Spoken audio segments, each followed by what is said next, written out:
Good morning, traders. Welcome to EGM Securities A to Z webinar course. Yeah, a very good morning, Edwin. We can hear you sound and clear. Please proceed. Yeah, thank you. All right, thanks. Okay. Yeah. So this is a session that aims towards acquainting new traders with the right basic skills as they embark on trading. So the company is EGM Securities, and the platform where you'll conduct this business is called Fxpesa. So the first step as a new trader is to apply for a practice account, which is normally referred to as a demo account. That account comes funded with $10,000 of dummy money to enable you to learn how to trade in a safe environment. So once you've learned the concepts, then you can proceed to apply for a live account. And it is on live account where you get to deposit your own money so that you can do the business. So even as you trade on the demo account, you cannot be able to withdraw the money. The only account that would enable you to make actual money is live account. So over the course of the week, we hold other sessions. So the sessions are in bite sizes. So the first one is beginners, where we cover the basic concepts and how to apply for an account and how to run through the platform. The second session is intermediate. We train traders how to analyze the market based on technical analysis. Technical analysis is basically basing your trading decisions on the past, on the historical price movement. The third session is fundamental analysis. We cover the key events that shape the market, and they include this includes economic data that affects prices in the market. Then we top it up with a trading strategy session. So trading strategy session basically tries to answer the question, as a trader, when do you consider to be the right time to trade? Because just like any other engagement, you need to approach the market in a strategic way. We therefore teach you a simple process through which you can identify when you have an edge in the market. It's all about being very tactical and having the mindset of a sniper. So you wait for the best setup in the market so that you can give your shot. So that is how we do it. But over time, it became apparent that all our clients are not able to attend within weekdays, and that is why we felt the need to start the A to Z course, which we hold today. So this is sort of a crash course that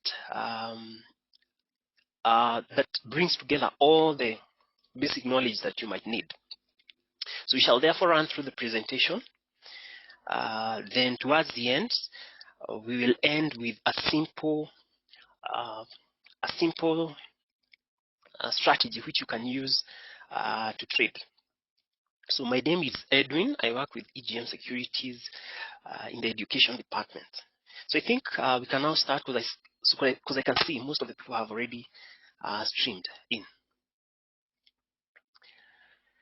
So when it comes to online trading, we have different market segments, but the biggest market segment is Forex.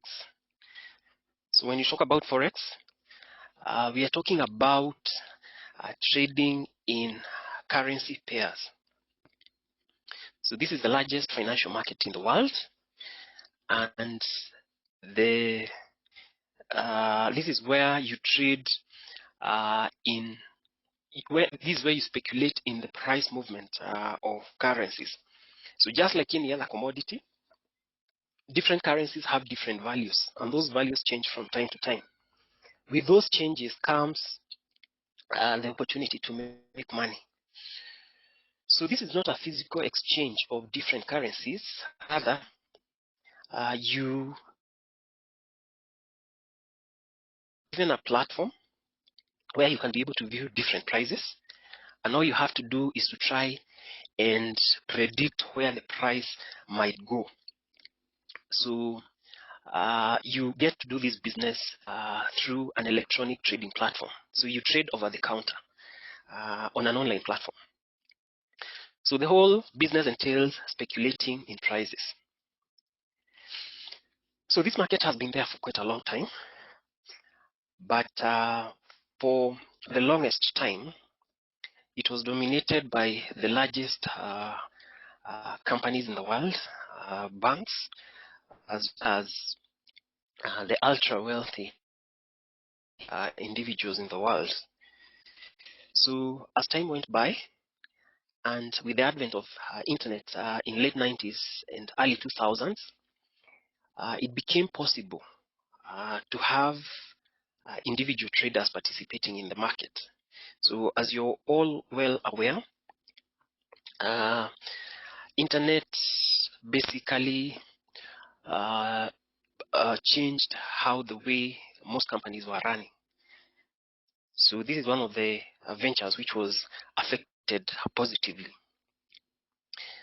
As time moved on, the market continued to grow, and as at early 2016, the market had reached the scale of $5 trillion US worth of transactions per day. So it's a very huge market, and it continues to grow.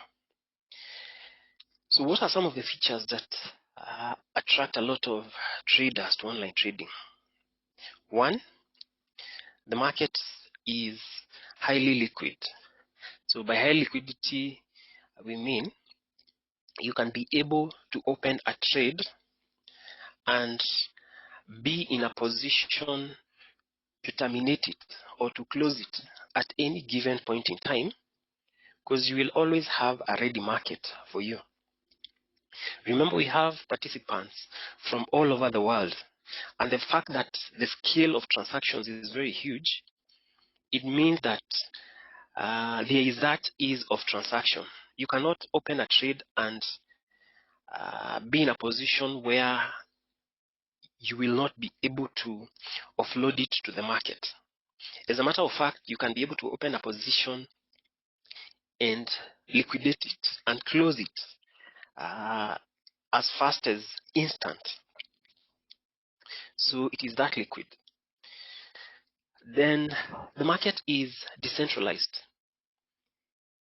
So the fact that the only requirement is for you to open an account with a broker and have a platform, which could be either a smartphone, tablet, or a computer, and have that platform connected to the internet, it means that you can be able to conduct this business anywhere you might be in the world.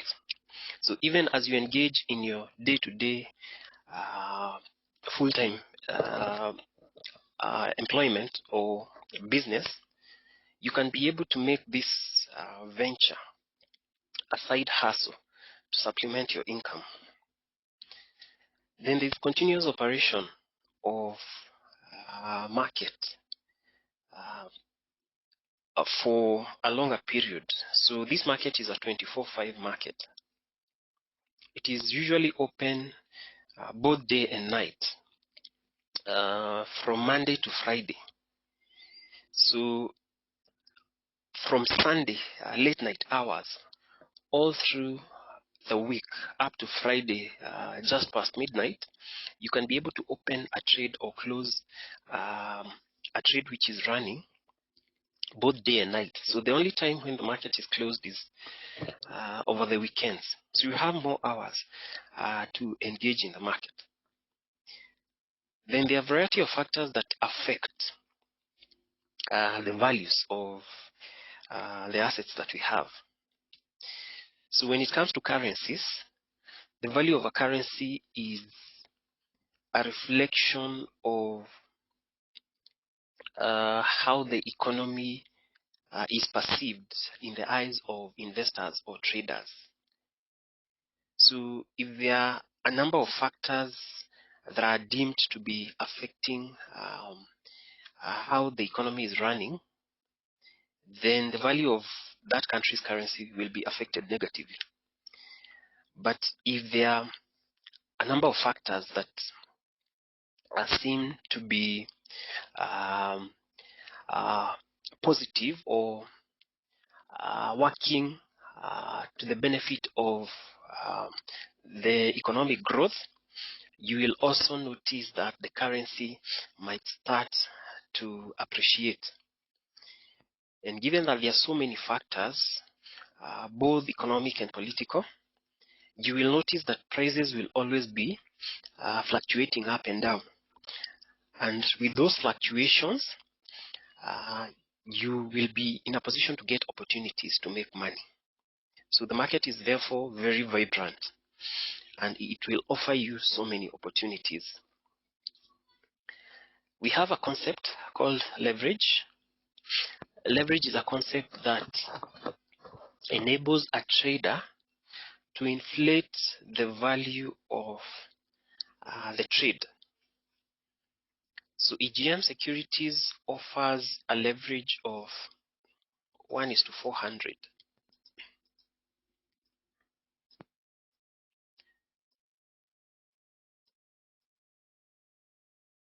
So it offers a maximum leverage of 1:400. So what it means is that for every dollar that you will have as part of your capital, every single dollar will have the capacity to control a trade whose worth is $400. So every dollar will have the capacity to have you hold a position worth $400. But the best way to try and understand how leverage works, imagine a situation where we have two traders.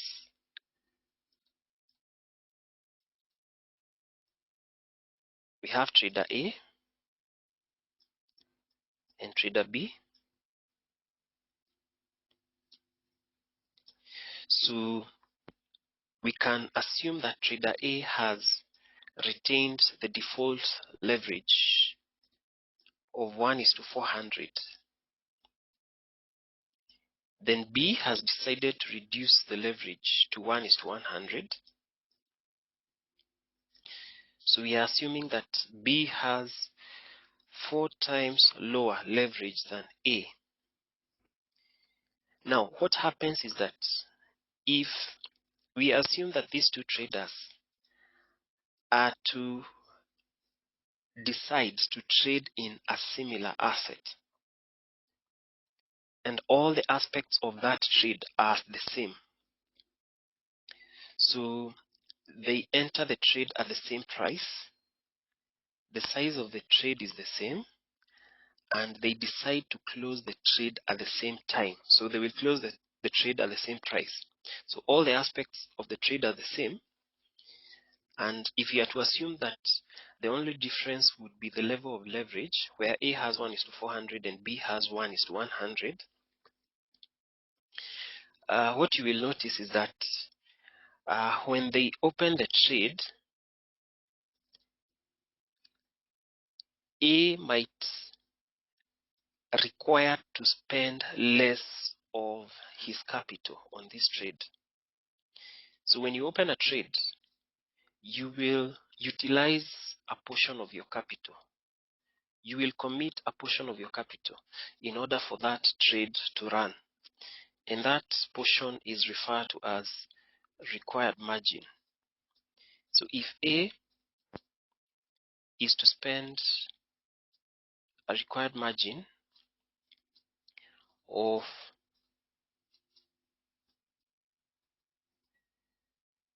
$10 on this trade,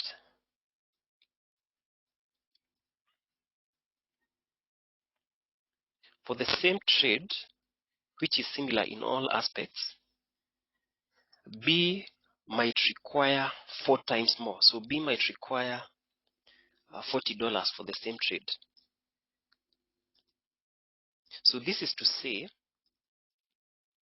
the higher the leverage that a trader has, the lower the amount of capital per trade will be.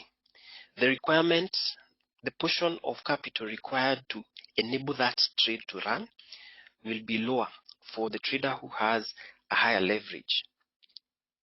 So a higher leverage enhances your capital utilization.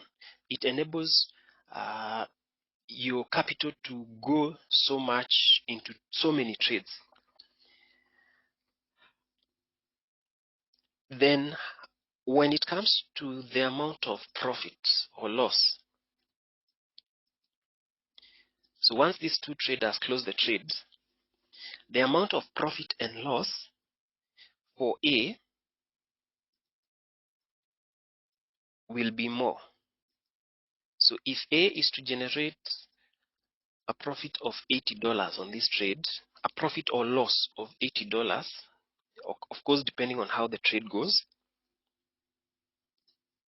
B might generate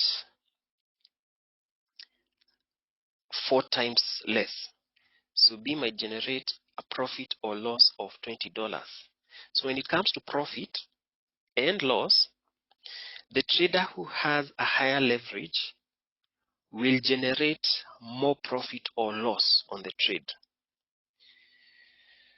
So the long and short is, higher leverage enables you to commit a smaller portion of capital on your trades, and it enables you to generate a higher profit or loss on the trade. So it enhances your capacity to generate profit and loss, and it reduces the amount of capital that you'd require to spend on each trade, which we are calling required margin. When it comes to the initial deposit, you can start with as little as $200. So this venture is open for everyone. So $20,000 is around 21,000 shillings. Then the fact that you're expected to learn how to trade on a demo account so that you can manage your own account, you will enjoy the liberty to decide how your money gets to work for you. So you will be in full control of how your money is working for you. So you will enjoy that freedom. You don't have to rely on somebody to make investment decisions for you.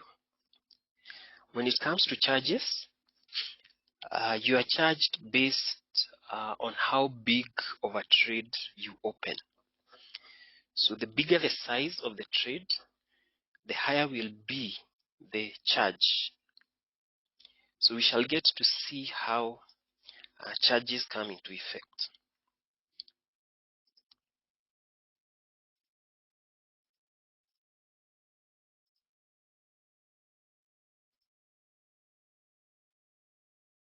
So these are the assets that we offer. So the first one is obviously Forex, and this is where you trade in different currencies. The second category is indices. Indices are instruments that reflect the performance of a group of companies. So this is where you'd have a number of companies being put in one basket, where you get to trade in a single price. So by trading in an index, it's like you're holding small units of ownership in different companies. So a stock index tends to measure the price performance of a group of companies or a group of shares from a particular exchange. So an example of an index is FTSE 100. So FTSE 100 is an index that represents the 100 largest companies quoted in the London Stock Exchange. So by trading in FTSE, it's like you're holding small units of ownership in 100 companies. So what happens is that the index would reflect the overall performance of a number of companies. So when most companies are not performing well, the price of the index will most likely be on the decline. And if most companies are thriving, the index will most likely reflect that because the price will be on the rise. Other examples of indices are Dow Jones, Nasdaq, S&P 500, and so many more. We have quite a number. The third category is commodities, and commodities come in other smaller groups. So the first group under commodities is energy commodities. So we have oil and natural gas. The next small group under commodities is metals, and metals include platinum, gold, silver, and copper. The last category under commodities is agricultural commodities, and they include cotton, cocoa, and coffee. Lastly, we have stocks. Another name for stocks is equities or shares. So when somebody mentions stocks, equities, or shares, they're talking about one and the same thing. So this is where you hold units of ownership in a company. So the intention is to have the price of each unit, which is referred to as a share, changing so that you can obtain value.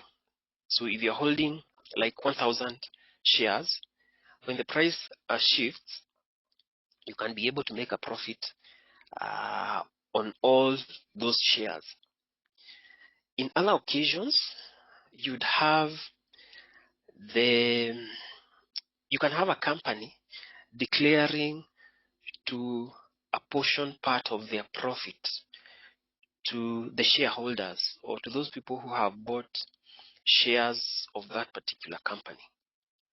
So that is another way in which you can be able to benefit. So the amount of dividends that you might receive will be based on the number of shares that you're holding in that company. So the companies that are floated or the companies that are available on our platform are companies in the European region, as well as US companies. So there are so many, they're in hundreds, and the company is still adding more as we go along. So you have a wide array of assets which you can trade. Of course, it will depend with the asset class that attracts you. When it comes to currencies, the symbols of the currencies are in 3 letters. So the first 2 letters denotes the country. So like in this case, the country would be Canada. So CA stands for Canada. The last letter denotes the currency of that country. So D denotes the currency of Canada, which is Canadian dollar. So that is the format as to how the symbols of currencies are arrived at. First 2 letters denote the country. that letter would denote the currency of that country. When you talk about GBP, GB stands for Great Britain, P stands for pound, and the pattern continues. So that is how, or that is what the symbols would denote.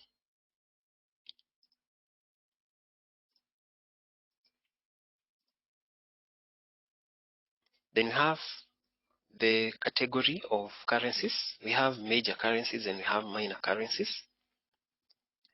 The first 5 currencies are referred to as major currencies. So major currencies are the most heavily traded currencies in the world. They include United States dollar, euro, Japanese yen, sterling pound, and Swiss franc.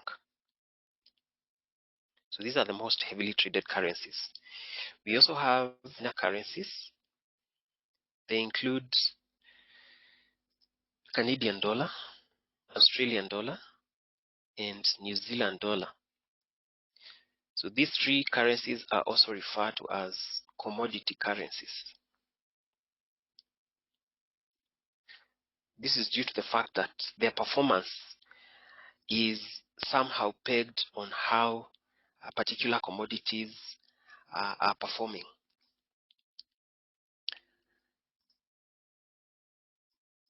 When it comes to trading, you will not trade on a single currency. So currencies are paired. So we also have different groups of currency pairs. The first group is major pairs. With major pairs, this is where you'd have United States dollar merged with the rest of the currencies shown here.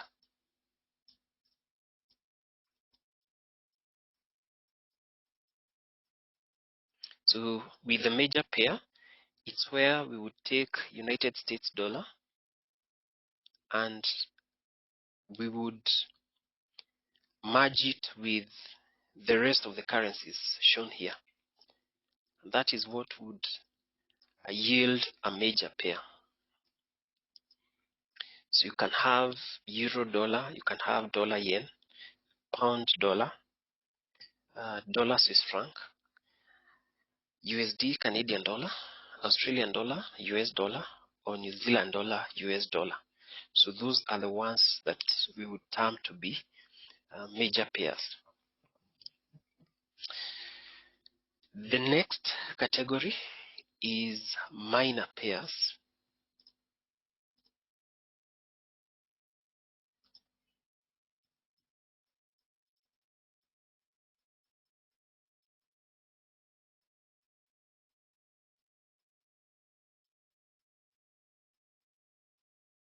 So with minor pairs, it is a case where you'd have 2 currencies from this group of 7 currencies being merged. So we are taking 2 currencies from this group, excluding United States dollar, because as we have seen, when we combine United States dollar with the rest of the currencies, we would get a major pair. So here we are excluding United States dollar, and when we take 2 other currencies from this group in exclusion of the dollar, we would come up with a minor pair. So you can have euro yen, you can have pound yen, you can have euro Swiss franc, and so on. So taking 2 currencies from these 7 currencies would give you a minor pair.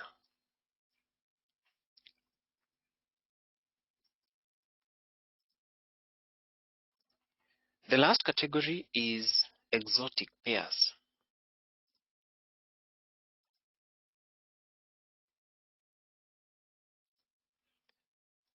So when it comes to exotic pairs, this is where we would take a currency of an advanced economy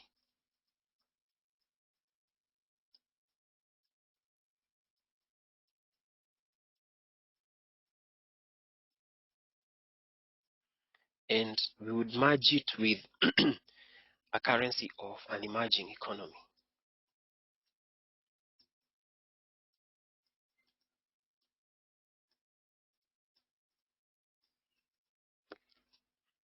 When you talk about advanced economies, we are talking about the most developed economies in the world, and those would be such countries, so US, European region, Japan, UK, Switzerland, Canada, Australia, and New Zealand. So these are the economies that we are referring to as advanced.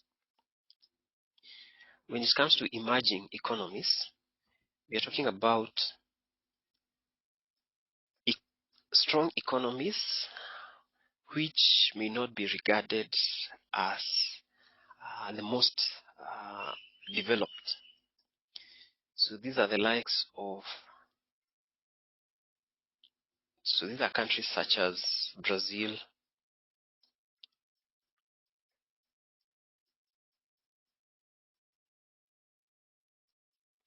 Russia, BRICS,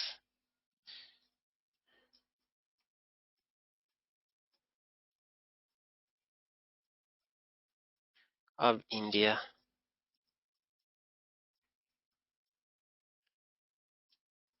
South Africa, Singapore,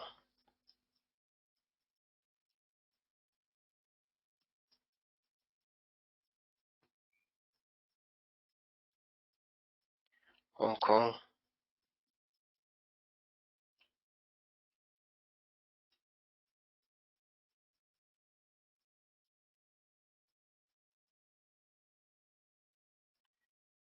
Turkey,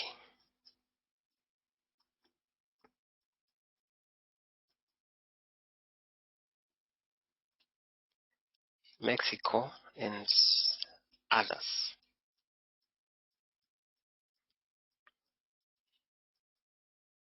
So these are the ones that we are referring to as emerging economies. So you can therefore take two currencies, one from this group and another one from either of these countries. So you can have Euro,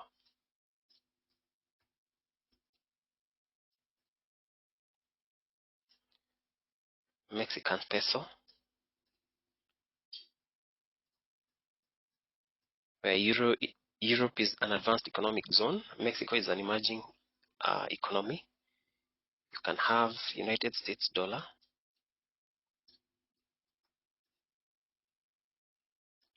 South African rand. US is an advanced economy, South Africa is an emerging economy. You can have Australian dollar,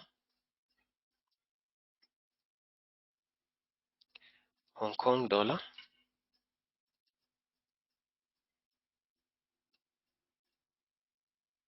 and have Swiss franc,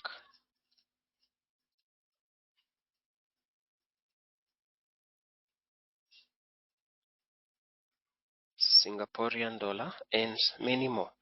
So such are pairs which we would regard to be exotic pairs.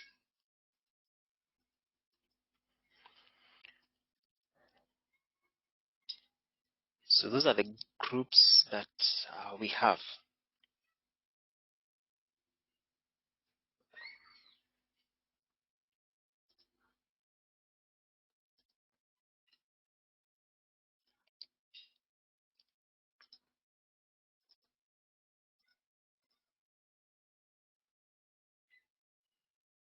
So how do you make money when trading? So you can make money in two ways. You can make money by holding a buy position. So you can make money by buying into an asset.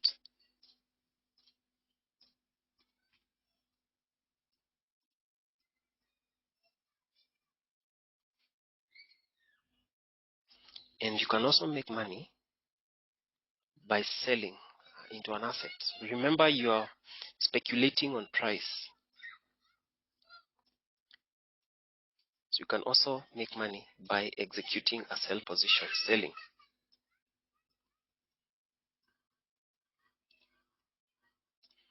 So you would want to buy into an asset where, upon analyzing, you have come to a conclusion that that asset is undervalued. So if you're holding the opinion that an asset is undervalued, then you'd want to buy when the price is low, anticipating to have the price rising, so that you can close your trade at a higher price. And that is the time when you'd make profit on a buy position. So for a buy position, you'd want to close the trade. You would want to terminate the trade when the market price has risen above your buying price. However, should it happen that the price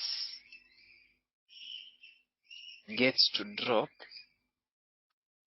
below your buying price, closing at any price below buying price would result to a loss.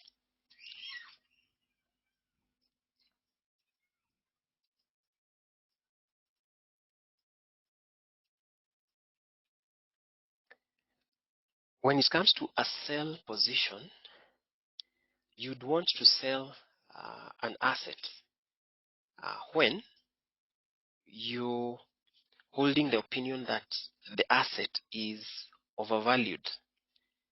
If you have a feeling that the price of a particular asset is overvalued, you'd want to sell, or you'd want to hold a sell position,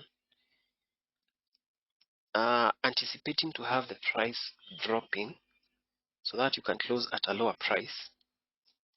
So closing a sell position at any price below the selling price, that is when you'd generate profit on the trade.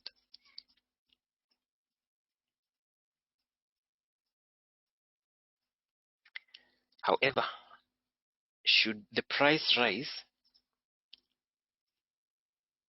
above your selling price, then have you close that trade at a higher price than your selling price, then you'd end up with a loss. So the long and short is you buy when you're projecting the price to rise, and you should be looking to sell when you're projecting the price might drop. So it is important for you to understand this. You're speculating on price. If you have a feeling that the price might rise, then you should be buying. When you're projecting that the price of the asset might be dropping, you should be looking to sell into the asset.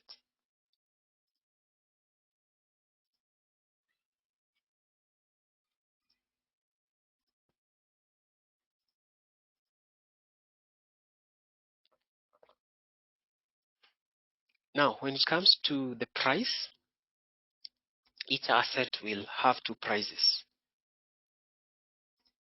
You will have a buying price and a selling price. So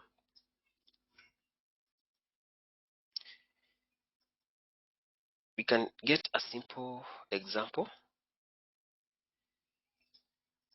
So if you have euro, dollar,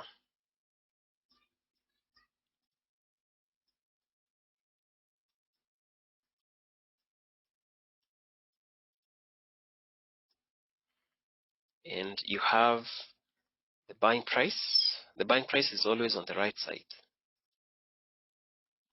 and you have the selling price on the left. Now, there is a particular way in which different currencies are paired, and that is the default way. That is the way you'd find different currencies paired every other time. Now, the currency which appears on the left side of the pair is referred to as the base currency. The currency that appears on the right side of the pair is referred to as the quote currency. So in this particular case, pound would be the base, the dollar would be the quote. So another name for quote is counter currency,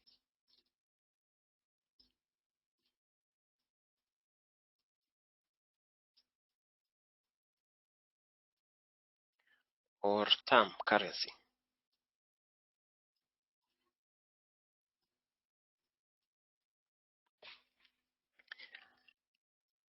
Now, if we assume that the buying price of euro dollar is 1.1102 and the selling price is 1.1100,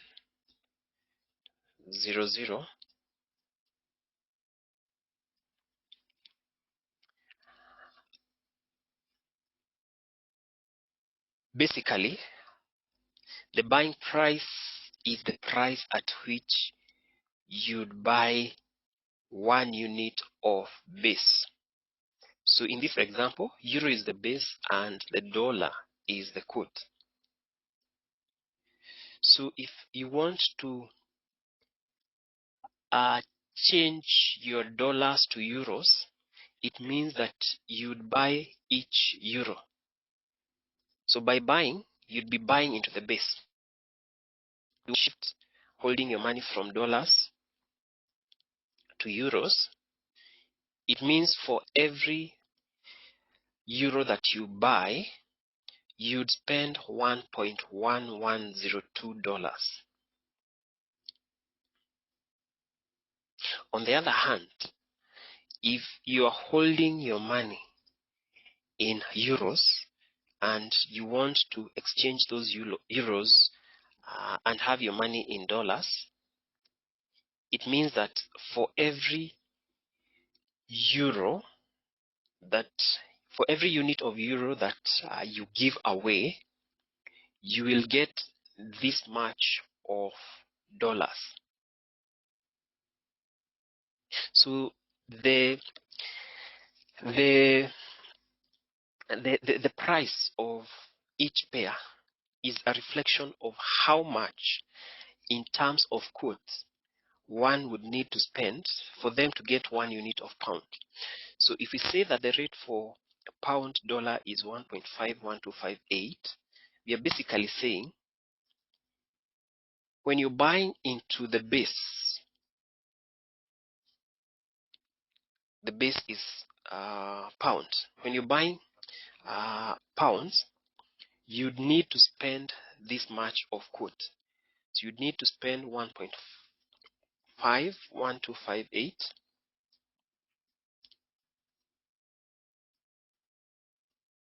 of United States dollar for you to get 1 unit of pound. So therefore, the value of a pair is in terms of quote. How much of quote currency would you need to spend to get 1 unit of base currency? In our case above, when we are buying into euros, we would give away 1.1102 United States dollar for each euro that we will get. If you are holding our money in euros, for each euro that we give away, we would get this much of quote currency. So the value of any pair is reflected in terms of quote. How much of quote would you require to get 1 unit of base?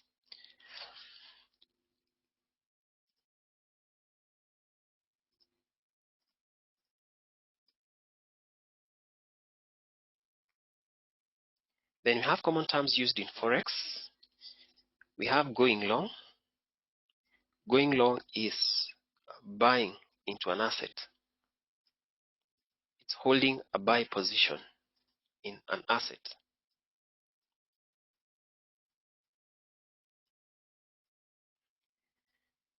So when somebody says that they are long gold, they basically mean that they are holding a buy position in gold. Going short means selling. So when somebody says that they are short the dollar, it means that they are holding a sell position in the dollar.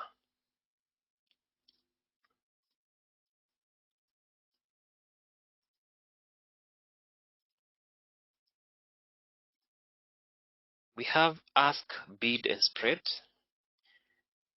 Ask is another term for buying price.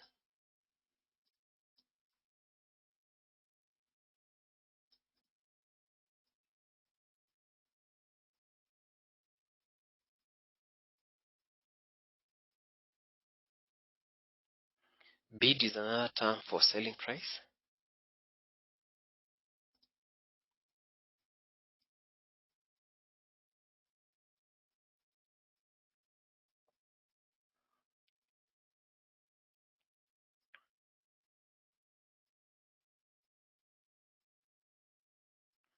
Then buying price will always be different from selling price.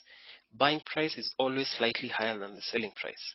So the difference between these two prices is what is referred to as the spread. So spread is your cost of trading. So you use spread to know how much cost you would incur on the trade. So if we have a pair, euro dollar,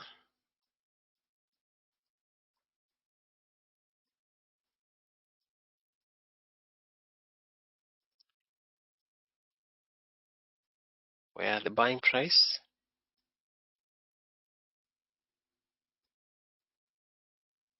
is 1.1253 and selling price is 1.1250. The spread of this pair would be the difference between these two prices. So you take buying price 1.1253. You deduct selling price 1.1250.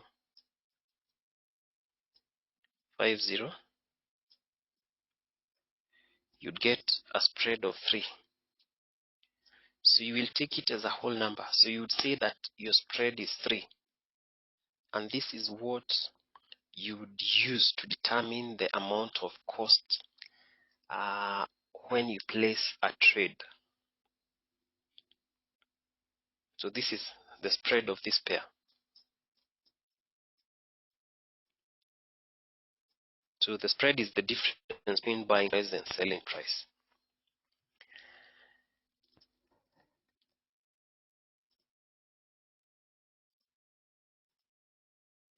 So in case you have a question, just send it through the chat and we will have a look at them towards the end of the session.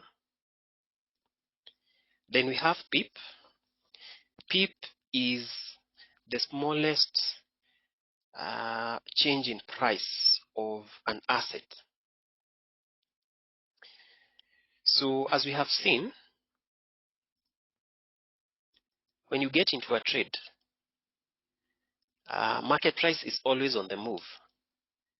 So when you open a trade, assuming that you have opened a buy position, market price is always moving up and down. So if it happens that the price is to rise, that is when you'll be making profit. But if the price is to drop,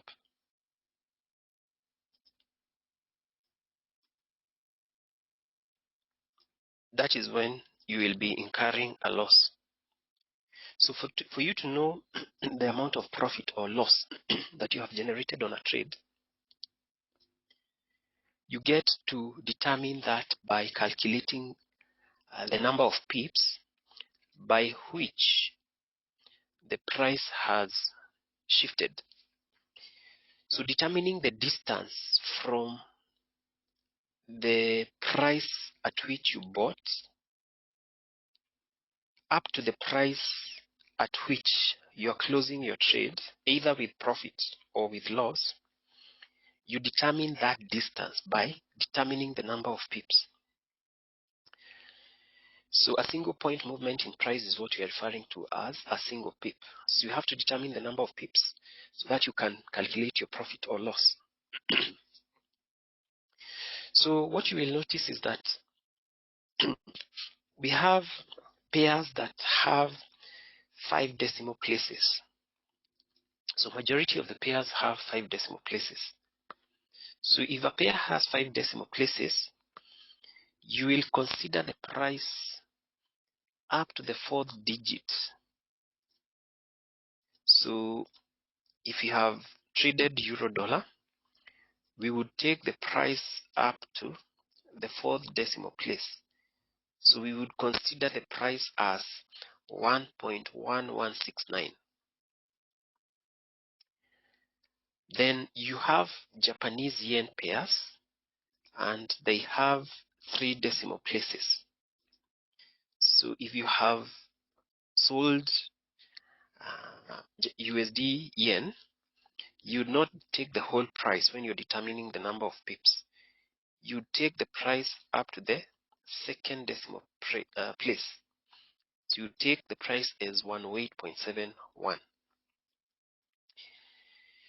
So when it comes to Euro USD, when the price shifts from, let's say, 1.1169 to, let's say, 1.1289, if you had placed a buy position at that price,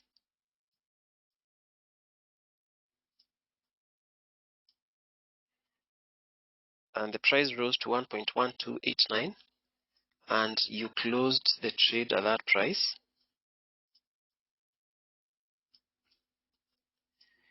we would say that the price has risen by 0 to 1. So we would say that the price has risen by 120 pips. For you to know the profit, you will take the pips generated, you multiply by pips value, and pips value will always be available. It's given.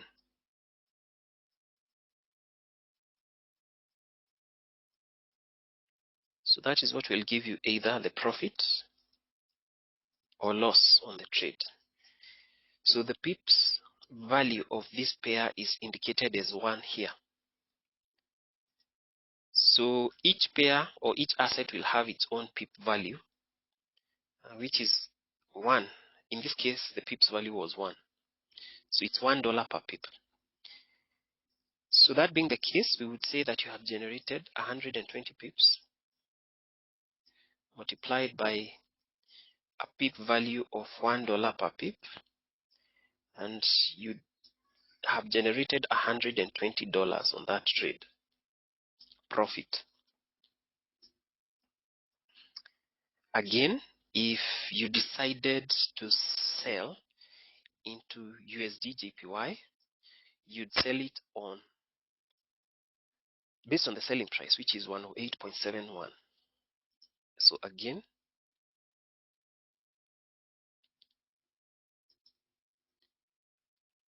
you'd sell at 108.71,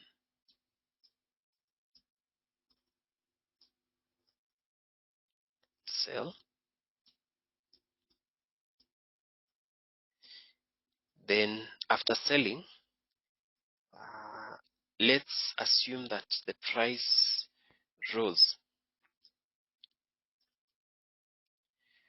to 110.26,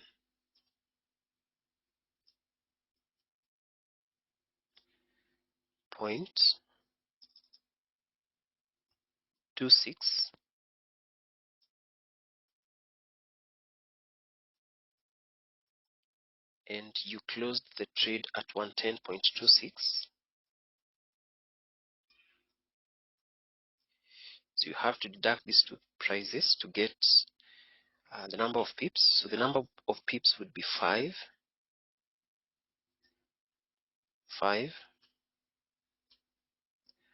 1. So it would be 155 pips. In this case, we would regard this to be a loss. Why? We say that when you sell, you'd want the price to drop. In this case, after selling, the price rose to 110.26. So this would be a loss. So we would say that you have generated 155 pips loss multiplied by the pips value. The pips value is $0.92 per pip.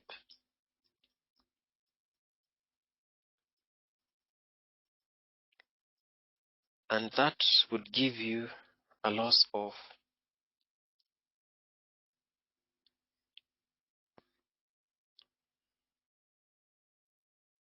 $142.60.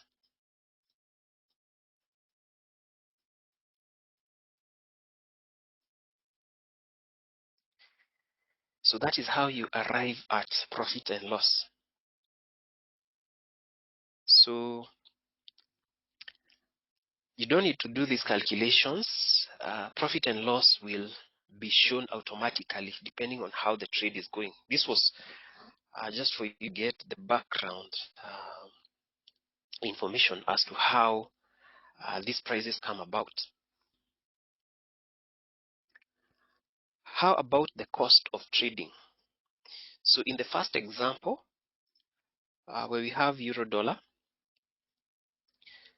the cost of trading is arrived at by first determining the spread.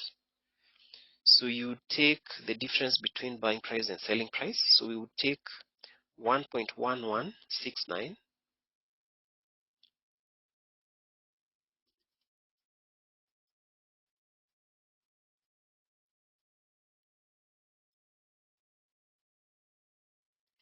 and we would deduct selling price, which is 1.1167,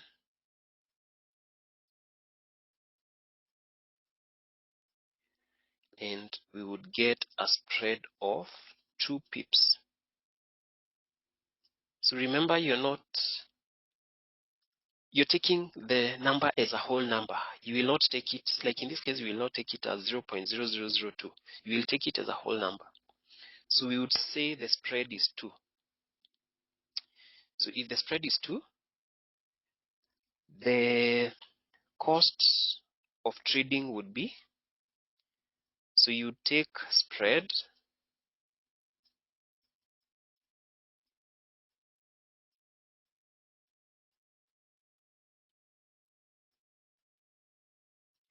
and you multiply it by the pips value.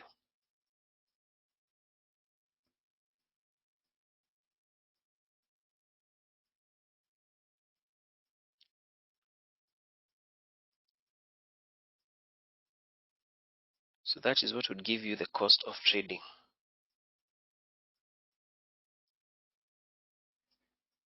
So in this case, The spread is 2 multiplied by pips value, which is $1, and that would give us a cost of $2. So having generated a profit of 120 on that trade, you'd only incur a cost of $2. For USD yen, again you take buying price, you deduct selling price, so you take 108.73, you deduct 108.71,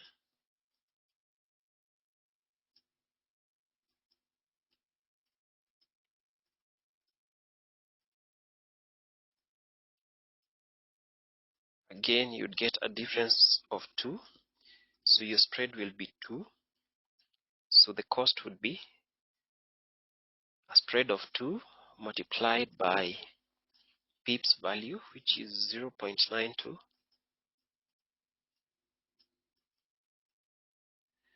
and that would give you a cost of 1.84.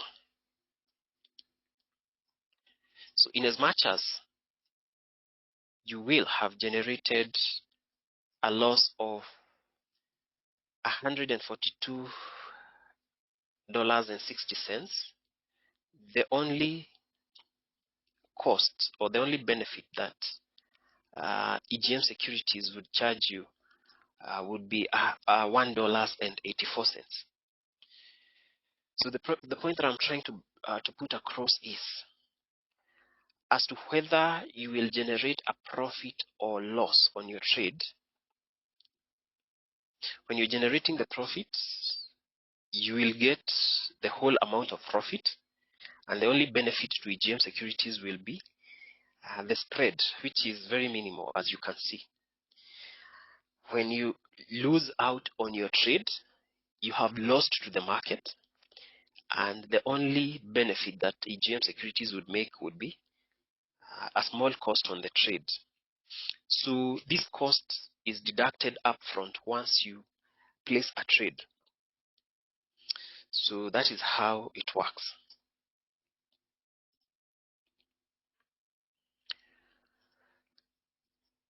So I'll just give you a few seconds. Those of you who perhaps might be writing down, I'll just give you a few seconds to take note of that, then we can proceed.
Excellent.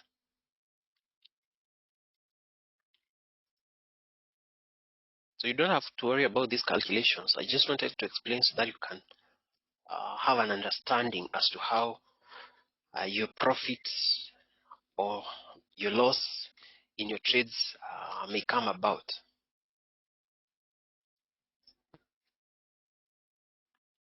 So pips value is basically the rate at which you generate profit or loss.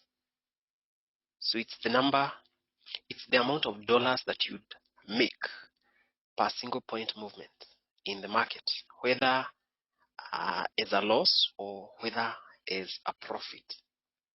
So like in this case, the fact that it indicates that the pips value is $10, it means for every pip, you generate a profit of $10 when the trade is going in your favor, or a loss of $10 when the trade is going against you. Then there are different sizes in trading. So the size is referred to as the lot. So the least size that you can trade is a size of 0.01. So a size of 0.01 is referred to as a micro lot. So it's referred to as a micro lot. On average, when you have traded a micro lot, the pips value is around $0.1 per pip. So you generate around $0.1 per pip when the size of your trade is 0.01. So if you have specified the size of your trade as 0.03, then we would say that you have traded 3 micro lots.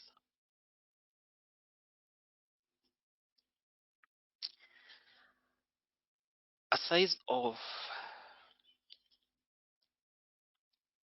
0.1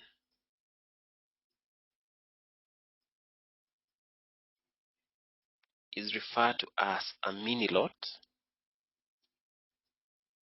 and a mini lot would enable you to generate around $1 per pip on average. So if you specify the size of your trade as 0.75, we would say that you have traded a size of 7.5 mini lots. So the more you increase the size, the higher will be your pips value. Then we have a size of 1. This is referred to as a standard lot. And a standard lot enables you to generate a return of $10 on average, $10 per pip. So if you've traded a size of 5, we would say that you have traded 5 standard lots. So those are the sizes. So I think we can now rush to the trading platform to get a better understanding.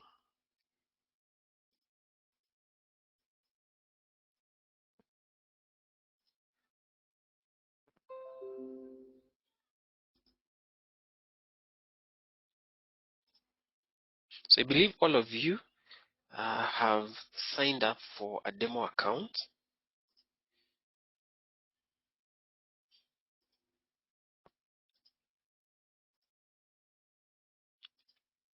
So upon signing up for a demo account, you will get an account ID, which is your account and password to that account. So those are the 2 details that you will use every other time when you want to access your account.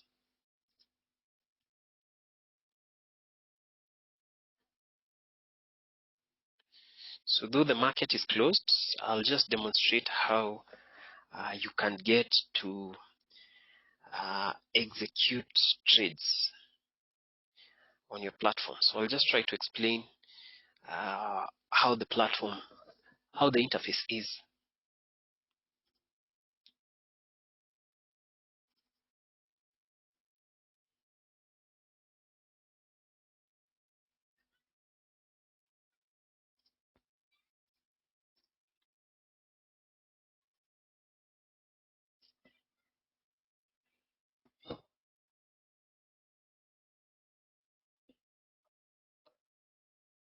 So once you go to www.fxpesa.com, having registered for a demo account, the process of logging in, you'll click on Login tab, select the option on the right. So the option on the right will lead you to the trading platform.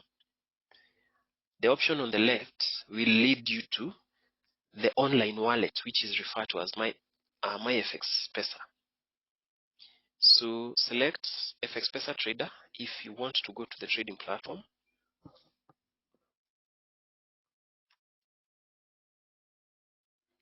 You click Login once more. You input your account ID.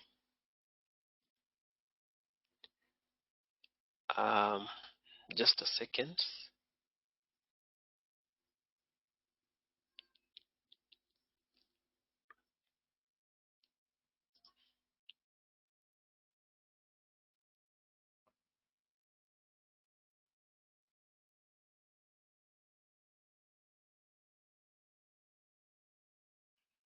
You input your password.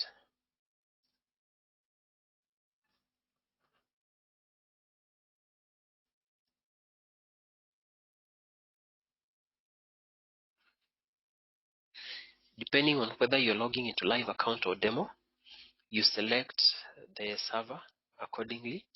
Then you log in.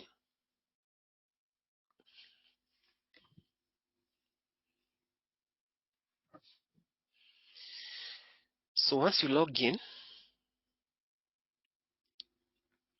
on the left, you have the different asset classes that we have.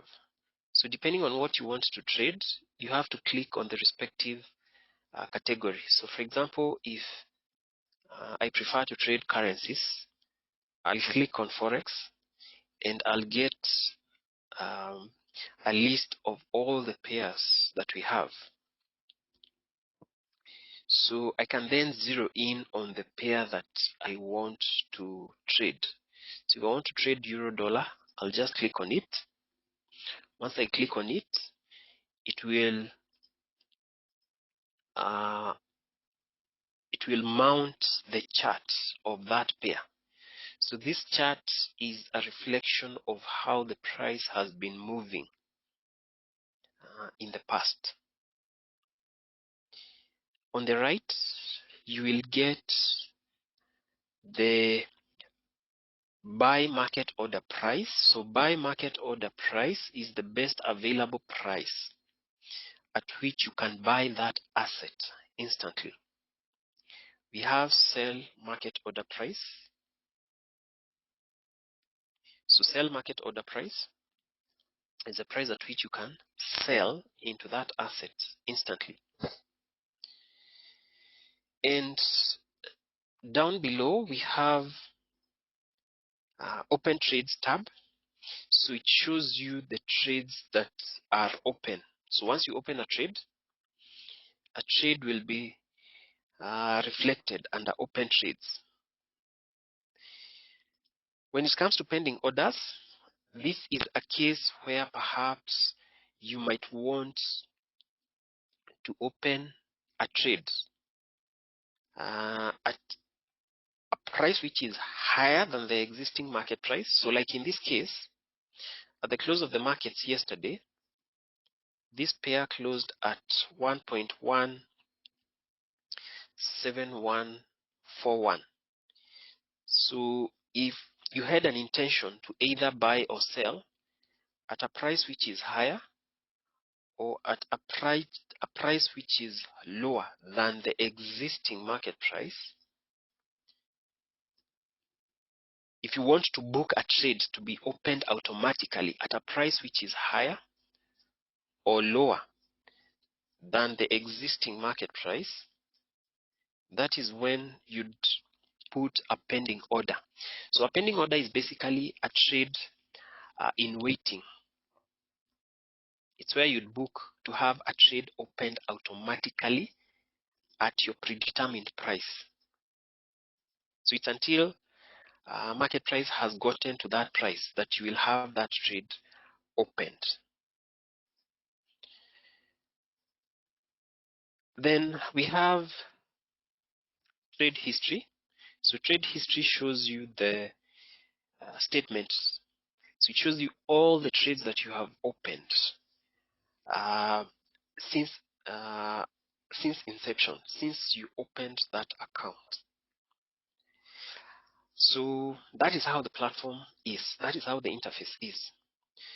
So when you want to open a trade, you'll have to click on the category that you want to, under which the asset that you want to trade lies.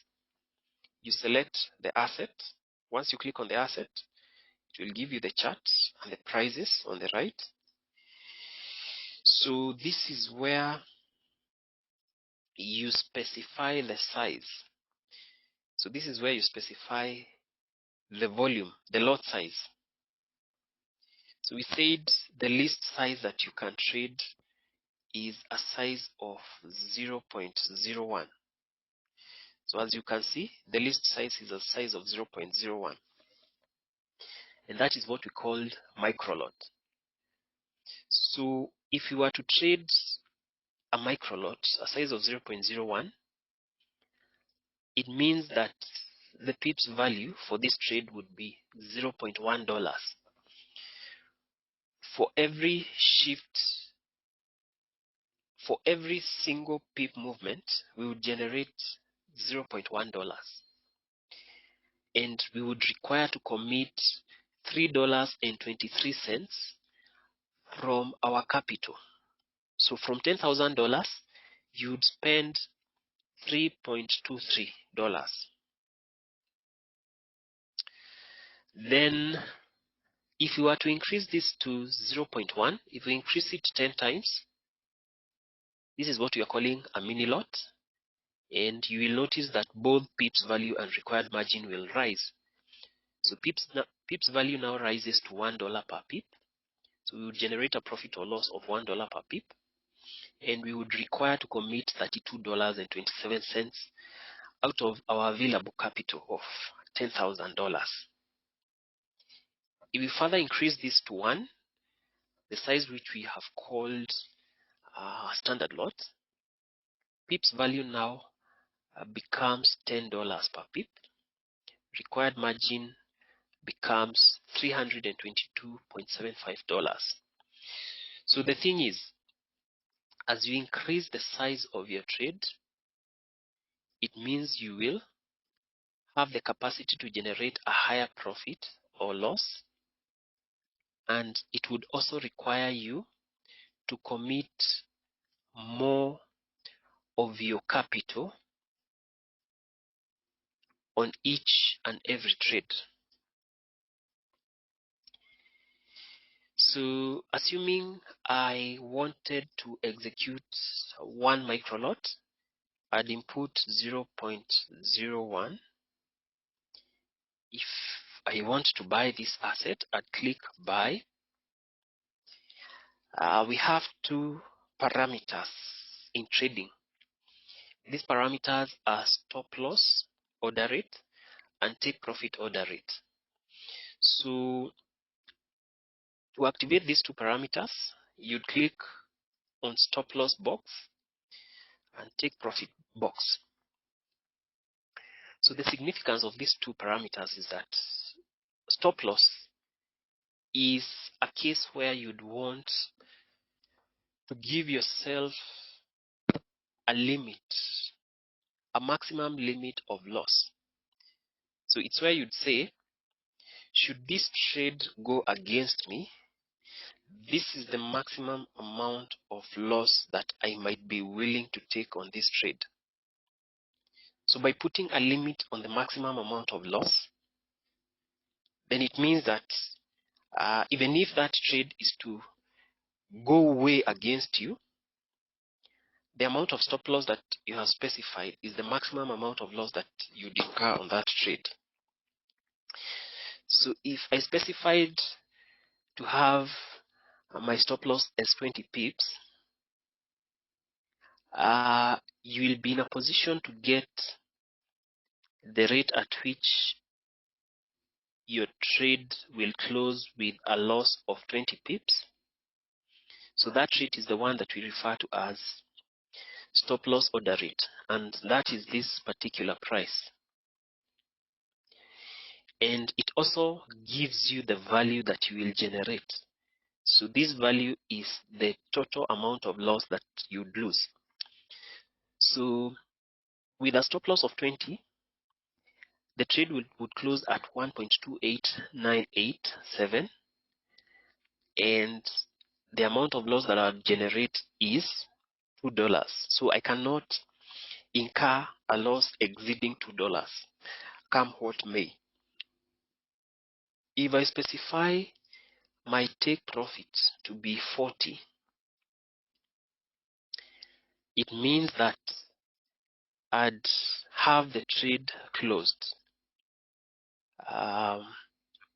when the price gets to the take profit order rate, which is this level, and that is the same price as that. And having the trade closed at that level, it means that I'd generate a profit of $4, a maximum profit of $4. So what happens is that depending on the level that will be, so this is the market, this is where the market price is, or this is where the market price was at the close of the markets yesterday. So assuming that the markets are still running,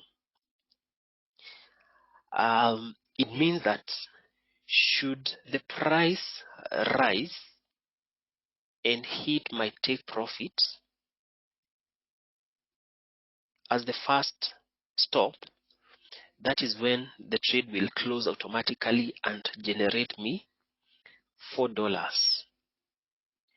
However, if the price is to drop from this level and hit stop loss, that is when it generates a loss of $2 on this trade.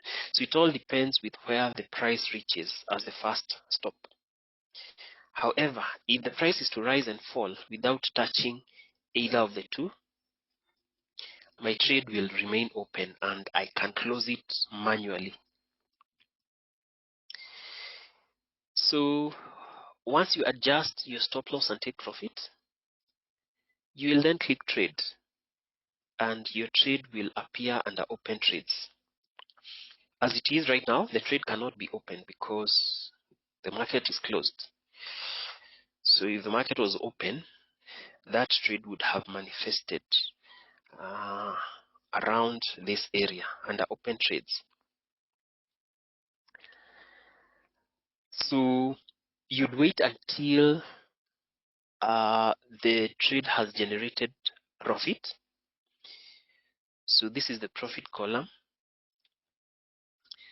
So you know that you are in profit if the figure that will be here will be in green, and of course it will be positive. So depending on the profit that you're targeting, if the trade is in profit, you can be able to close it.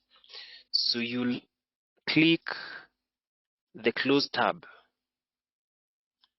So you will click this tab of that specific trade, and once you click close, your trade will now move from open trades and it will be shown under trade history, and it means that you will have crystallized that profit. So it's as simple as that. So I'd urge you to play around with your demo accounts, and as time goes by, you will get a deeper understanding.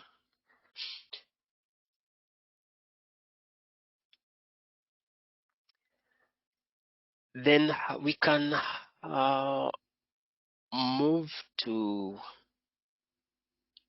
so we've already discussed what a pending order is, what a market order is. So market order is the best available price at which you can buy or sell.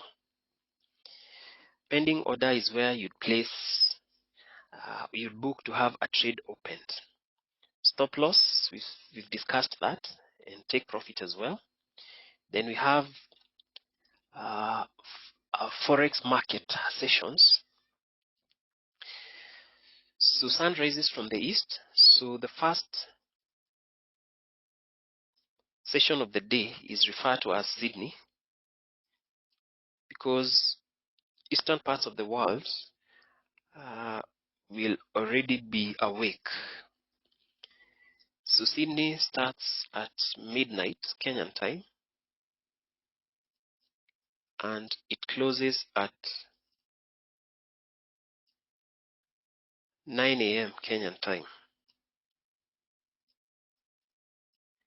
During Sydney, you're likely to have economic data release relating to the eastern countries of the world, mainly Australia and New Zealand.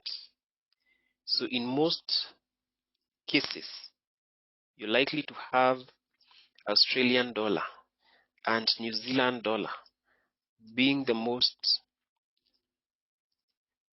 volatile currencies during Sydney. The second session is Tokyo, and it runs between 2 a.m. Kenyan time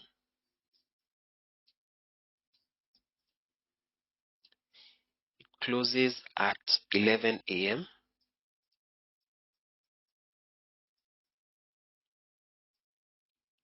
And during Tokyo, you're likely to have Japanese yen as the most volatile currency most of the time, because it means that it's during this period, especially in the early hours of Tokyo session, that you'd have economic data release relating to Japan, and that is likely to cause yen to be more vibrant than any other currency. The third session is London. So London is the most active session. It runs between 10 a.m. Kenyan time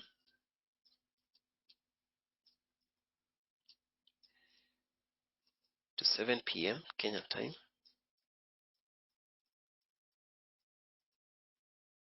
During London, you're likely to have euro,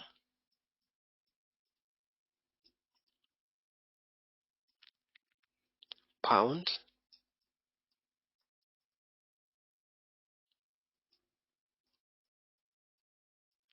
or Swiss franc being the most active currencies. This is, of course, due to the fact that during London session, that is when you're likely to have economic data releases and news relating to countries in the European region. So it's the most active session. Lastly, we have New York, which opens at 3 p.m.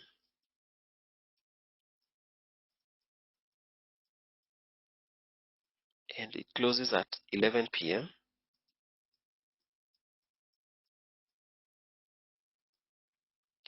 So during New York happens to be the second most active session. You're likely to have United States dollar,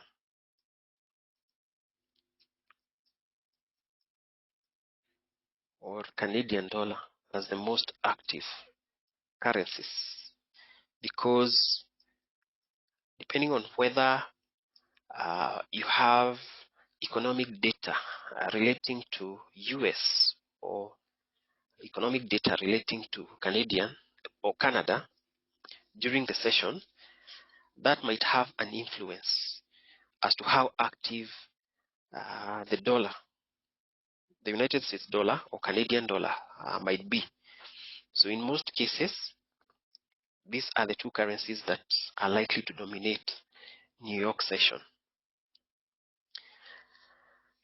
But by and large, you will notice that at times during which you're likely to experience heavy volatility are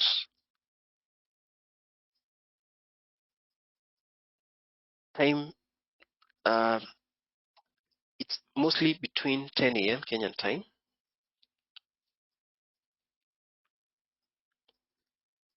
to around 1 p.m.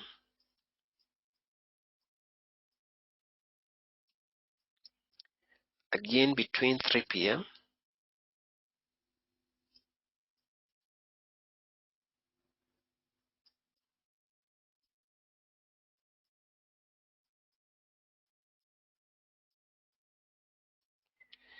to around 6 p.m.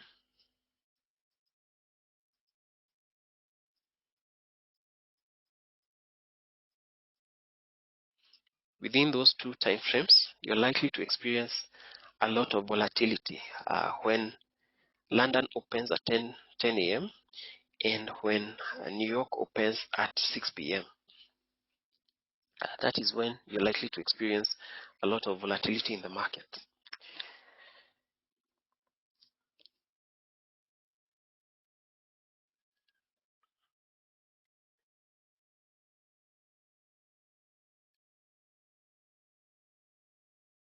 So that brings us to the end of our first session.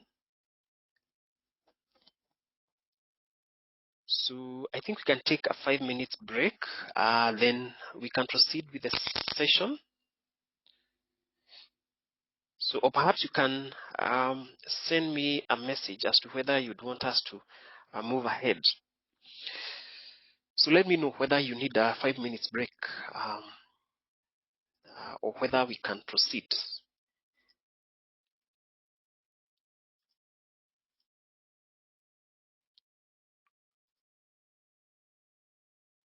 So you can send, you can confirm through the chat. So Samuel is saying that we can proceed.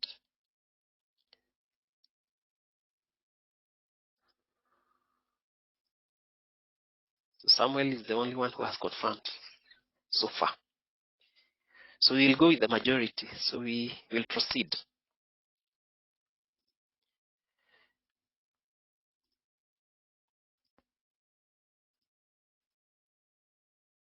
So the next bit is to do with technical analysis.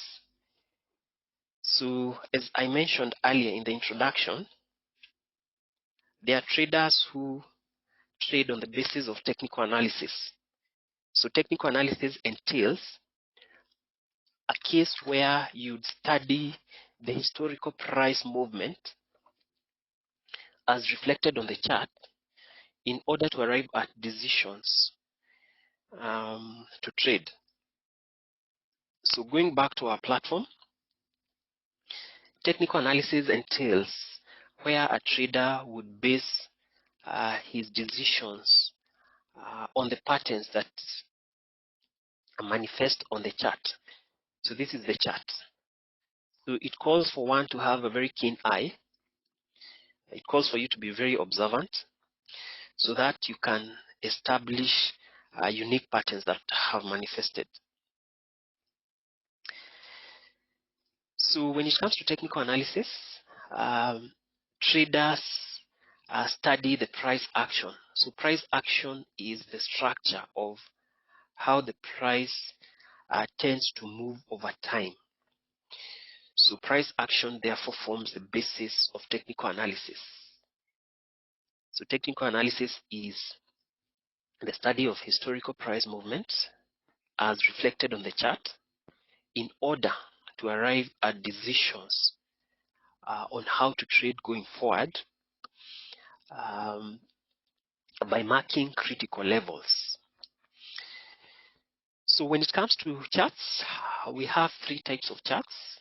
The most basic chart is referred to as the line chart. So in order to transform your chart into a line chart, you have to click on this particular icon. So once you click on that icon, you will have your chart as a line chart. So line chart is useful more so in cases where, for example, you want to draw a line to mark a particular level. So for example, in this case, if I wanted to mark this level as a critical level, I'd do so very effectively, because when your chart is in line mode, you can be able to gauge whether these two levels are in agreement. These two levels are close to each other, where the price has bounced off to the upside. Are these two levels close to each other? So you can be able to gauge whether levels are close to each other when your chart is in line mode. The next type of chart is bar chart. So bar chart is also referred to as, so we have line chart. So this is line chart.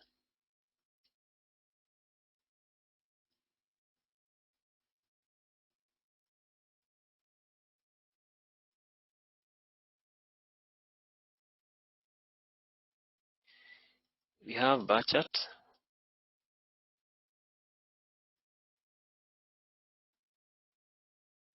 Bar chart is also referred to as open high,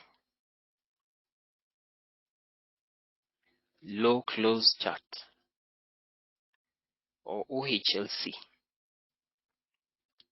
To have your chart as a bar chart, you'd have to click on this particular icon, the third icon. So this is how bar chart looks like. So these are lines.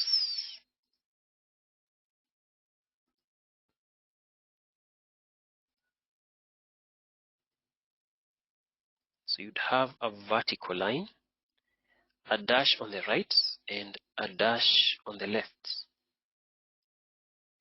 And you have that vertical line.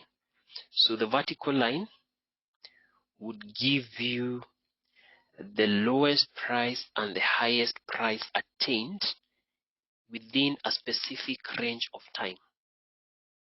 So the peak gives you the highest price. The tip on the lower side gives you the lowest price. The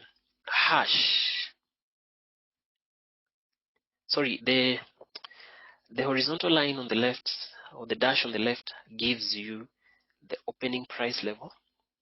The dash on the right will give you the closing price level within a given range of time. So when it comes to bar charts, you have this particular bar here.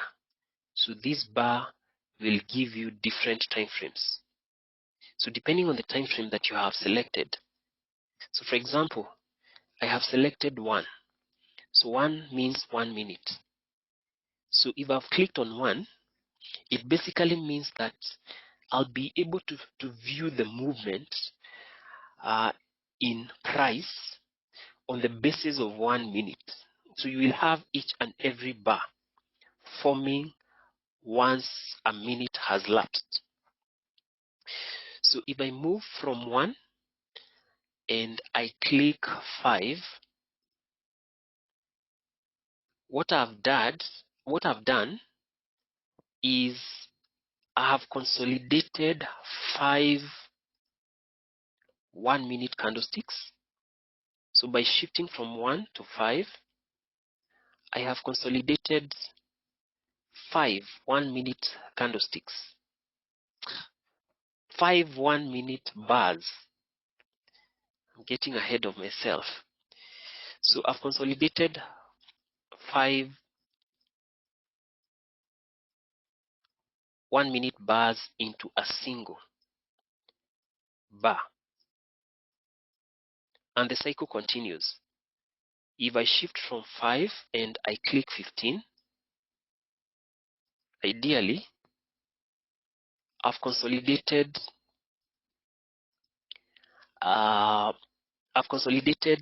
3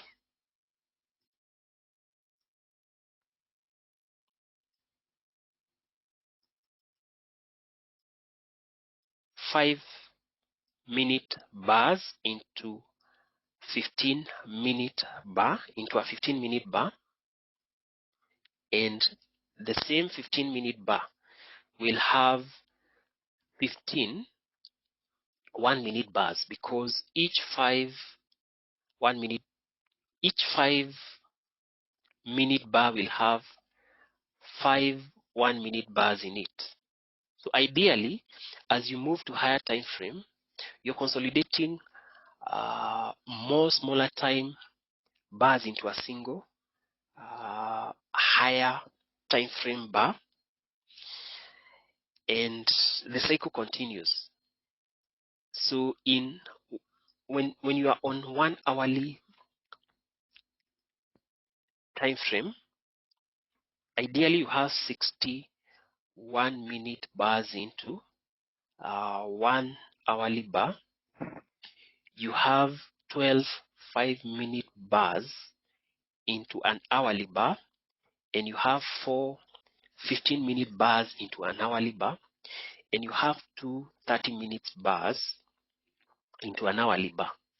So that is what happens. So as you move to higher time frames, you're basically consolidating time into a single bar. As you move to lower time frames, you're spreading more time, or you're splitting a single bar into several bars. Lastly, we have candlesticks charts. So candlesticks charts are the most commonly used charts.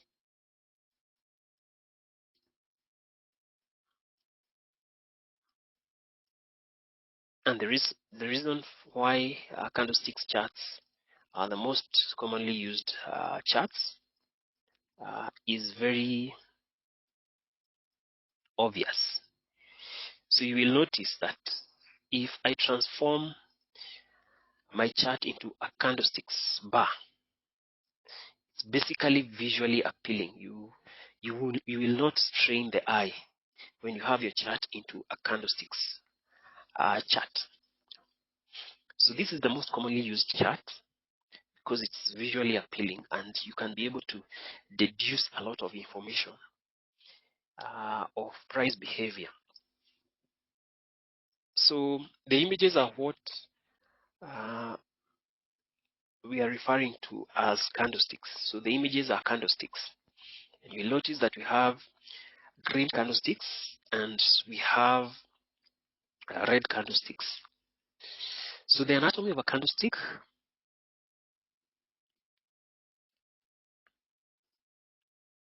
is that we have a green candlestick and a red candlestick. Now, a candlestick comprises a line on the upper side of the block, and we also have another line on the lower side of the block, and we have the block itself. So the block is referred to as the body of the candlestick.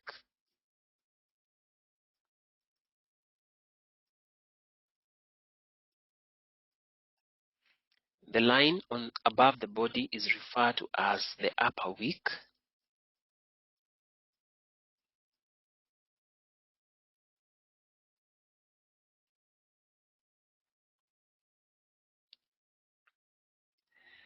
Or the upper shadow of the candlestick. So those terms can be used interchangeably, upper shadow or upper wick.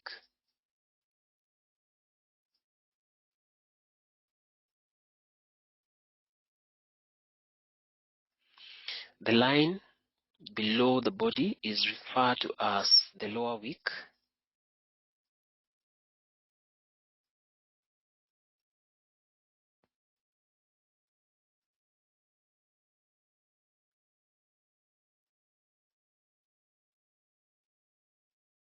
Or the lower shadow of the candlestick.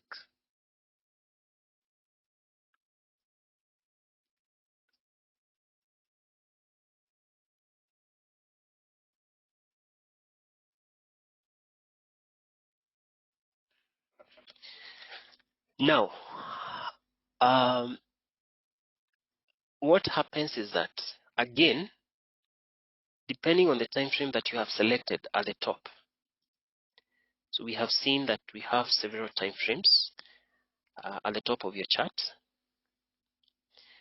We have 1, which means you will be having your chart in 1 minute time frame. We have 5, we have 15,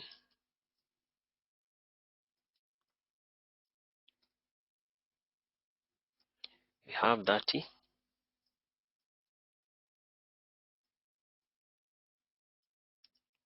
we have H, which means 1 hour. You have 4H, meaning 4 hours. You have D, which means daily.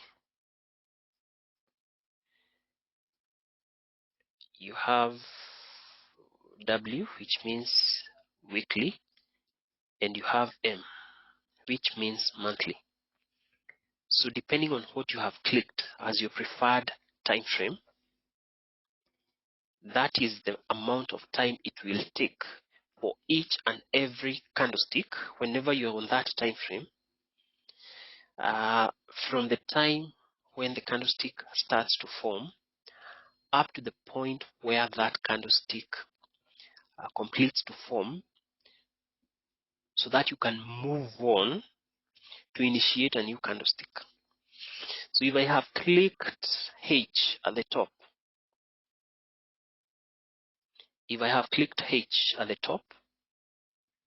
if H is what is selected as my preferred time frame, it means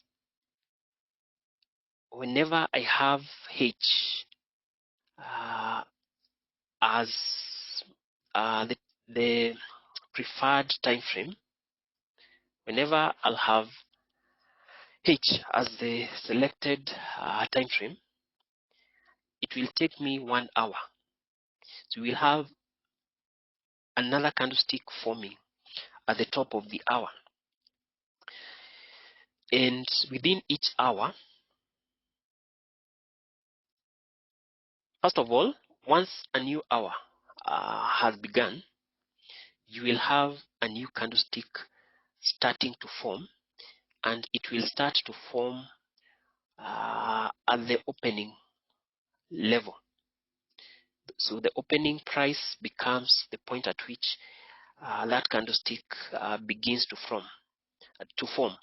That is where it will transition from the previous one.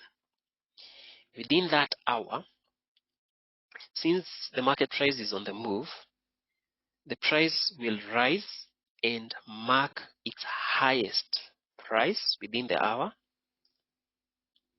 So the upper wick, the tip of the upper wick will mark the highest price attained within that specific hour. At some point within the same hour, the market will drop and reach its lowest price within that hour, and that price is marked by the tip of the lower wick.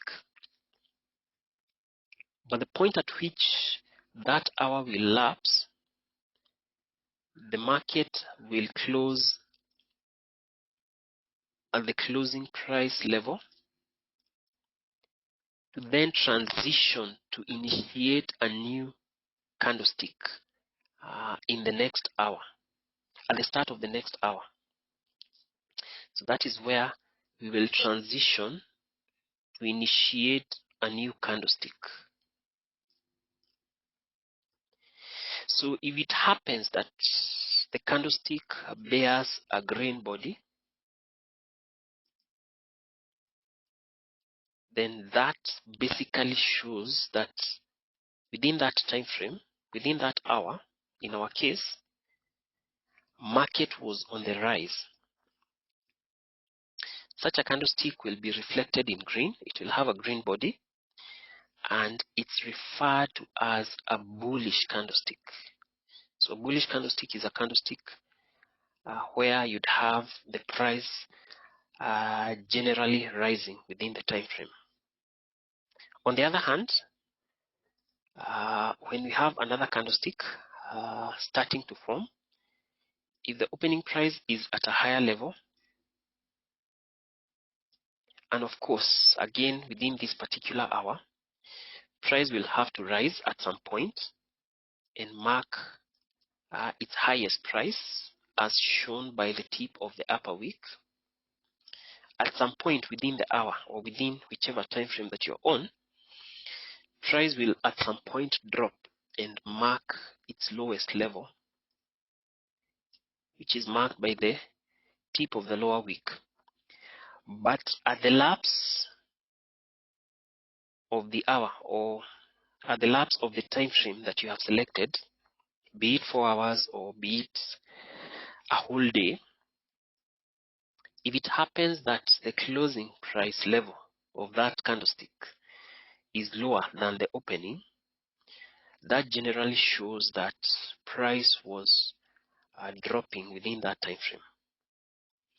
And such a candlestick would bear a red body, and such a candlestick is referred to as a bearish candlestick.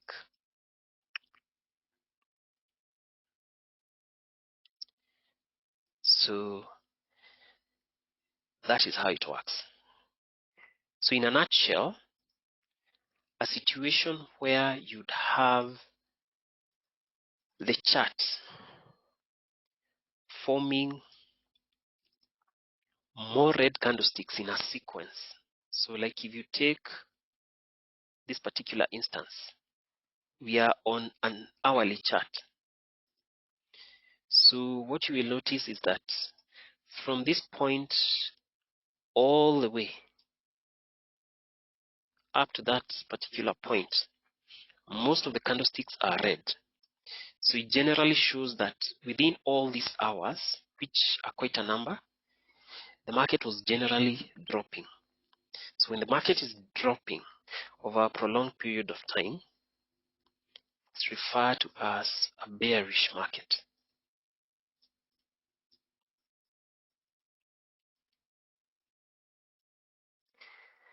In other occasions, you will have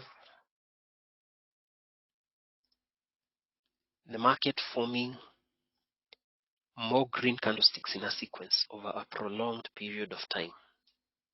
So from this point all the way up to this particular point, you will notice that most of the candlesticks are green. So it generally shows that the market was pushing higher and higher. Such a structure would be regarded to be a bullish market, and it means that the market was generally rising. So horizontal axis shows you the time, the specific day and time. Vertical axis shows you the price. So you can know the time by checking the horizontal axis, and you can be able to know the price by checking the vertical axis.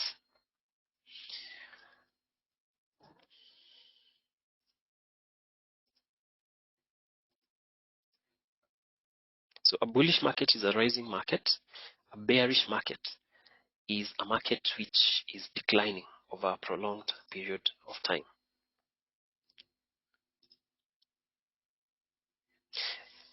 In technical analysis, we have two key concepts that form the basis of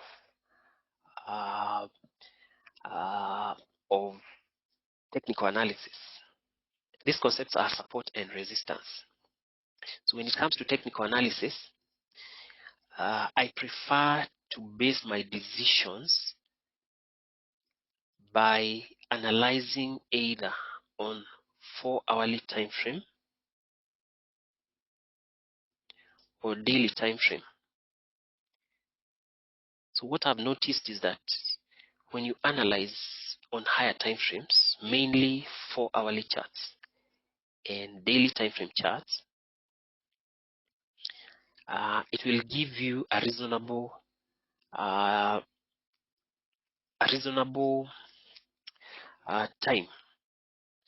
on the chart to base your decisions. And with these two time frames, you can be able to know where the market direction is heading towards over a given period of time. So these are the two charts that we will use to arrive at decisions to trade, or to identify quality setups to trade. So as the market continues to unfold, as buyers continue to buy, prices will continue to rise higher and higher. So it may get to a point where buyers may no longer find prices to be discounted.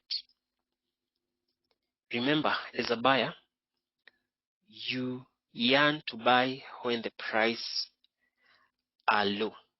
You'd want to buy when the price is low, so that you can wait for the price to rise.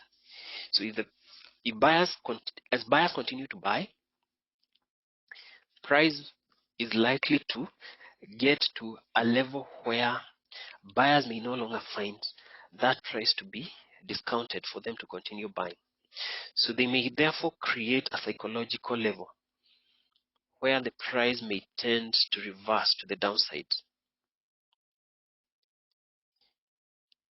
Again, the price may reverse to the downside and rise back again to the same level and tends to reverse again to the downside. So where you've had several occasions where you'd have the price of an asset reaching a particular level which is on the upper side of the market and making a reversal to the downside for at least 3 occasions, those occasions would warrant that level to be considered to be a resistance level. In other words, a resistance level is a barrier which tends to be created on the upper side of the market along a level where buyers consider prices to be way too expensive for them to continue buying. So when you notice a reversal in price for a number of occasions, a level which lies on the upper side of the market, you can regard that level to be a resistance level. So this is resistance level. So it is of importance for you to mark that level. So it is important to mark that level. So you can take a line and drop it along that level so that you can get to use that level as your point of reference in the future. So when you draw that line where you'd connect all those levels, you'd want to wait until such a point where the price rises and finds its way back to the same level. So when the price gets back to a level which you had marked as resistance, that is the point at which you should be very keen on that asset, because at that point in time, you basically want to establish whether you'd have the price breaking that level. Breaking the level is a case where you'd have the market, the price rising above this level. So you'd get to know that because you'd have candlesticks penetrating this level to the upside. So if the price breaks resistance level, it means that buyers are willing to push prices further up. So when the market breaks the resistance level, ideally you should be leaning more towards considering a buy position, because chances are high that the price will continue to surge higher and higher. However, should it happen that the price will pause at this level and initiate a reversal to the downside, like it did here, having the price initiating a reversal would be regarded to be a case where the price has bounced off resistance. So if the price is to initiate a reversal to the downside, then you'd be leaning more towards placing a sell position, because it means that buyers are not willing to push prices beyond the resistance level, and it would mean that sellers would start to stream in their orders. So ideally, when the price begins to reverse to the downside, prices are likely to accelerate further down as the market continues to unfold. So depending on what happens once the price finds its way back to the resistance level, the behavior of the price at that level is what would determine whether you'd be leaning more towards buying when the price breaks the level, or whether you'll be leaning more towards selling if the price bounces off resistance.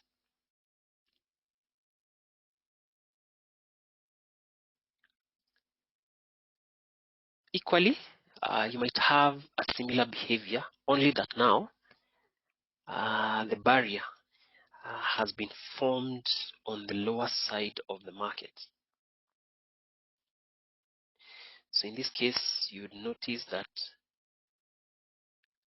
there is a tendency to have the price reversing upwards for a number of times when the price approaches this particular level. So these zones are not a case where you'd have an exact reversal at a specific price. It's more of a zone. So it's more of an area where you'd have several instances where you'd have the price reversing along. So here we have 3 occasions, and this barrier is on the lower side of the market. So these 3 reversals would warrant this area to act as our support area. So support is a level where you'd have prices reversing to the upside for a number of occasions. So again, the importance of marking such a level is for you to wait until the point at which the price will find its way back to the same level or close to the same level in the future. Again, you'll be trying to identify whether once the price gets back to support level, an area which we had marked as support level, is the price bouncing off support? Is the price reversing to the upside like it has been doing in the past, or like it did in the past? So reversal to the upside is what you are calling a bounce. So if the price is unable to penetrate this level to the downside, then it means that you have more buyers willing to push prices higher. You have a lot of buy volumes, and it means that prices will be surging higher. However, should it happen that the price is to penetrate this level to the downside, so if the price breaks this level, if the candlesticks penetrate this level convincingly, then we would regard that to be a break. So if the price breaks this level, then it means you have more sellers willing to push prices lower and lower. So once this level is broken, we would be more biased towards selling this asset. But if the price is to bounce off support, we would be more biased towards buying into this asset.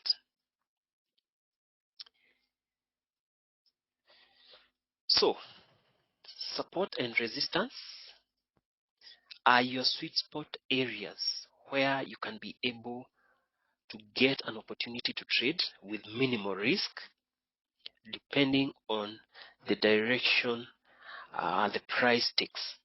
So there are sweet spot areas where you can easily get into a trade and have that trade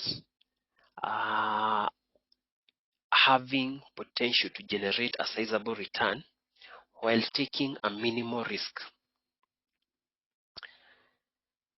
Then we have types of trends.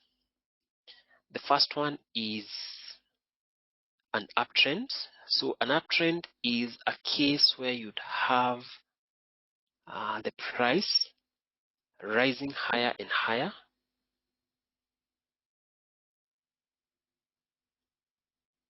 So price does not move in a straight line. So a situation where you'd have the price steadily rising higher and higher, such a structure is referred to as an uptrend. So along an uptrend, you'd have formation of peaks. So the peaks are referred to as higher highs.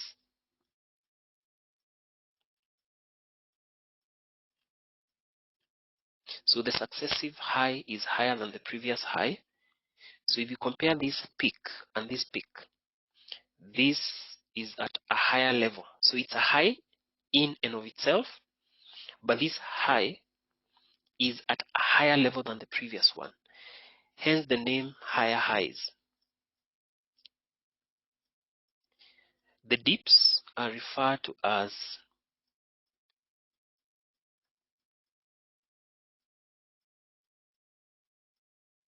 higher lows. So they are dips, they are lows, but the successive low is at a higher level than the previous one. So these are higher lows.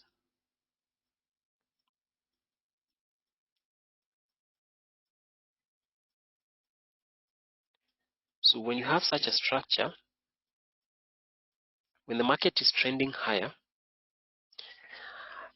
it is of importance as a trader for you to concentrate more on identifying buy setups. And the best time, or the most optimal time, so you should concentrate on identifying buys or buy setups. The most ideal time for you to buy is the point at which the price will be rising away, when the price will be catapulting itself away from your higher lows.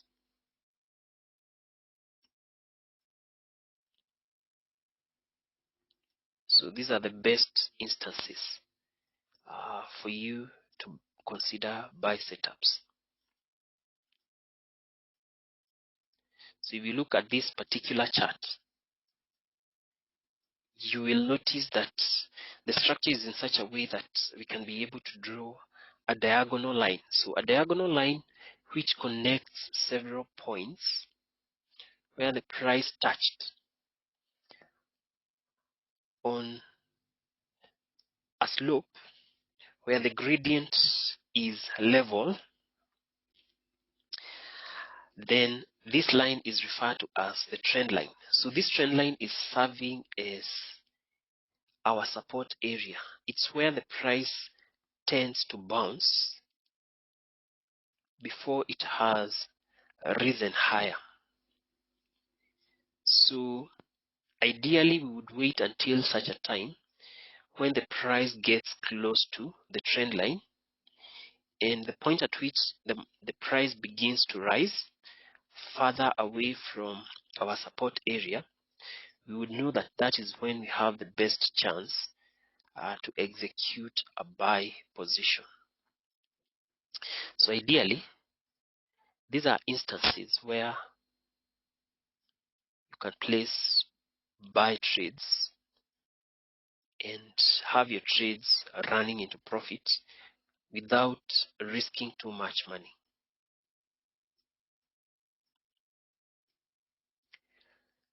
We have another type of trend. It's referred to as a downtrend. On a downtrend, you'd have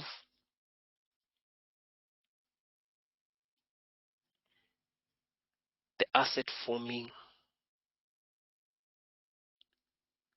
lower highs and lower lows. So the peaks are lower highs,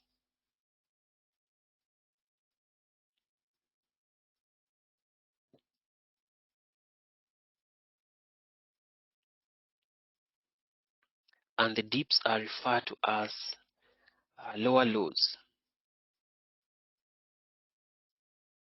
So these are lower lows.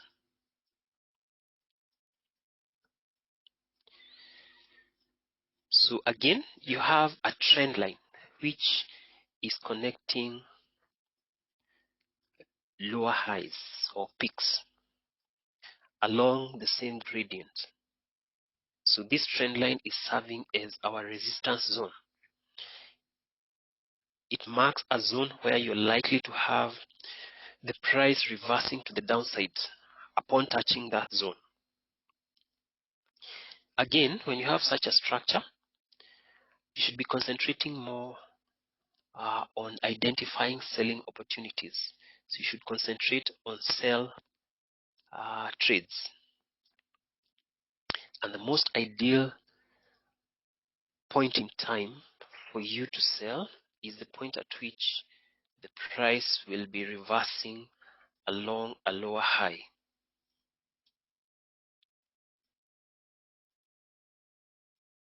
So that is the best point in time to sell. So around these areas, if you sell, chances are high that you'd have the market moving lower and lower from that point onwards.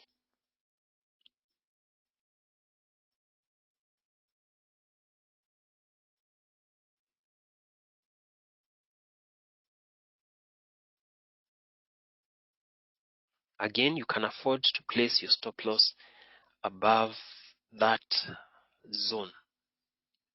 So ideally, by selling at that point, that is where you run the lowest risk to having that trade generating a loss.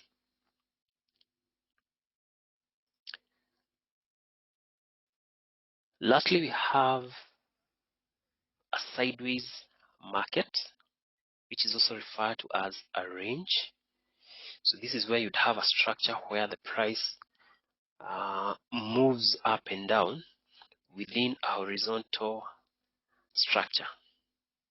So as you'd notice, price is bouncing off along two levels. So we have resistance at the top and we have support. So when the market has formed such a structure as a sideways market,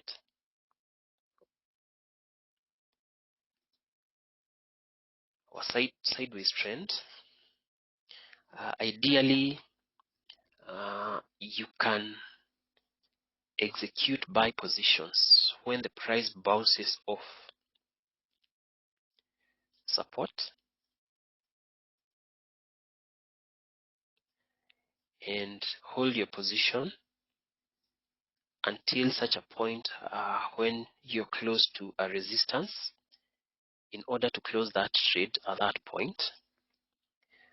or you can equally execute sell positions the point at which the market begins to reverse to the downside along resistance. So there you can place a sell position when the price has reversed along resistance, and hold on to your trade and close it as you approach support. So yeah.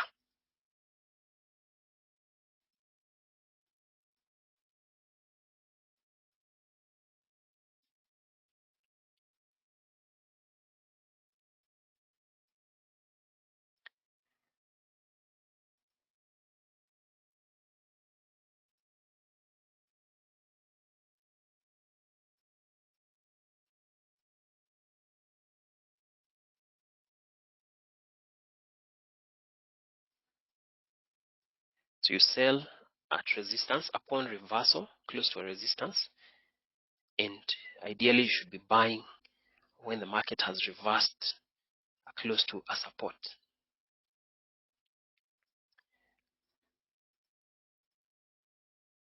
Finally, we have candlestick patterns. So we have unique shapes and sizes of candlesticks that can also help us to determine the likely behavior of the price of an asset. So we have single candlestick patterns, we have double candlestick patterns, and we have triple candlestick patterns. So these patterns are so many. We will only concentrate on two single candlestick shapes. So the essence is to make this the essence is to make your trading very simple. We don't want to complicate things, but we also need to have an effective way, a very effective way of identifying setups to trade. So candlestick charts were invented by the Japanese way back in the 18th century, and this concept of trading using candlestick charts was introduced to the Western markets by Steve Nyson. So Steve Nyson is the one who studied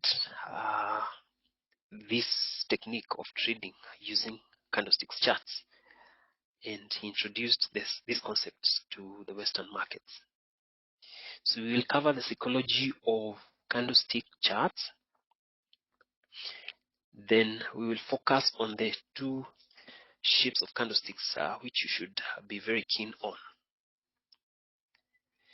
So as we saw earlier, when the market is forming a green candlestick,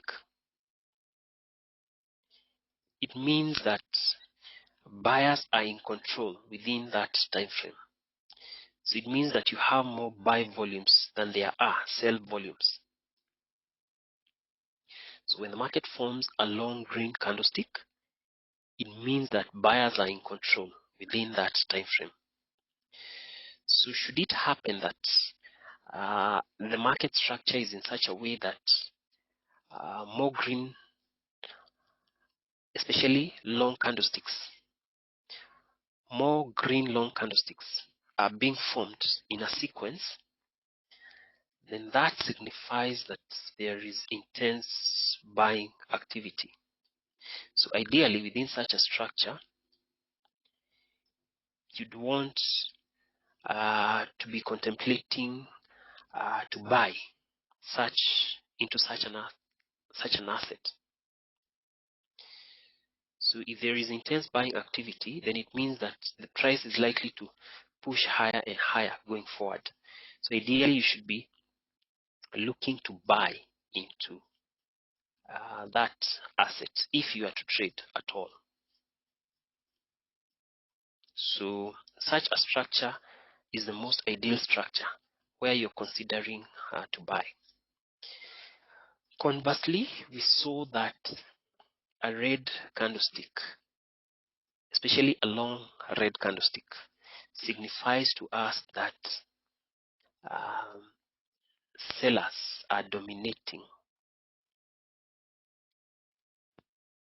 So if sellers are dominating, then it means that prices are likely to push lower and lower.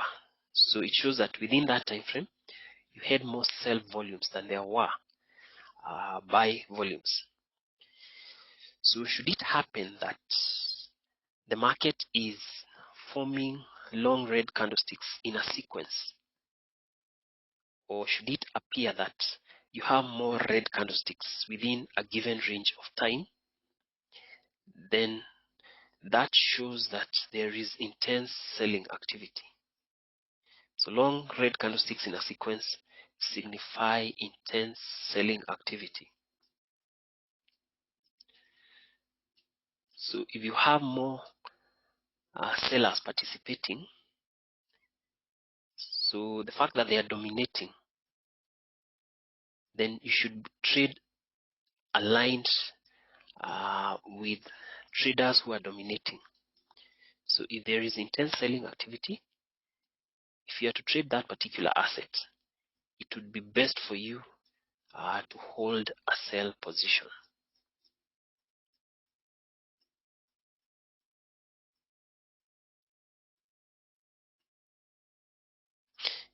So in a nutshell, you should buy when there is enough buying volatility, and you should be looking to sell when there is enough selling volatility.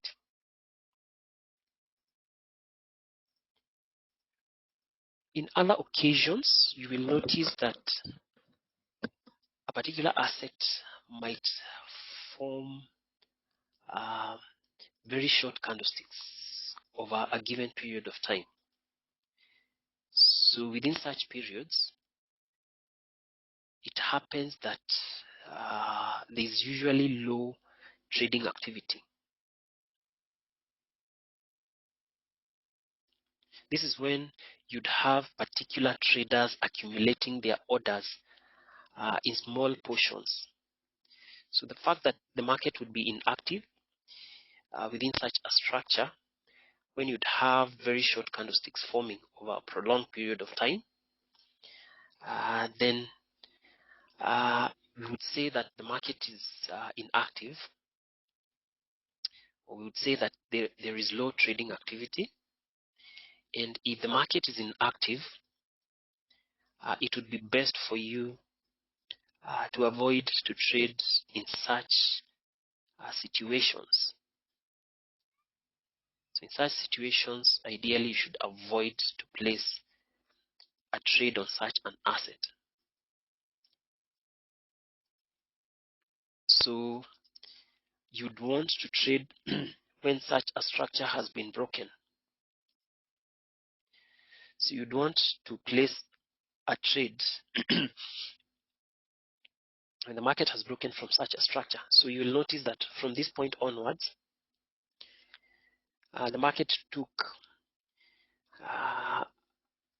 a direction. It took a well-defined direction. So as you can see, most of the candlesticks are green, and the candlesticks were a bit longer. So it means that from this point onwards, you had entry of more buy volumes. So within such a structure, you could easily buy and run into profitability much faster.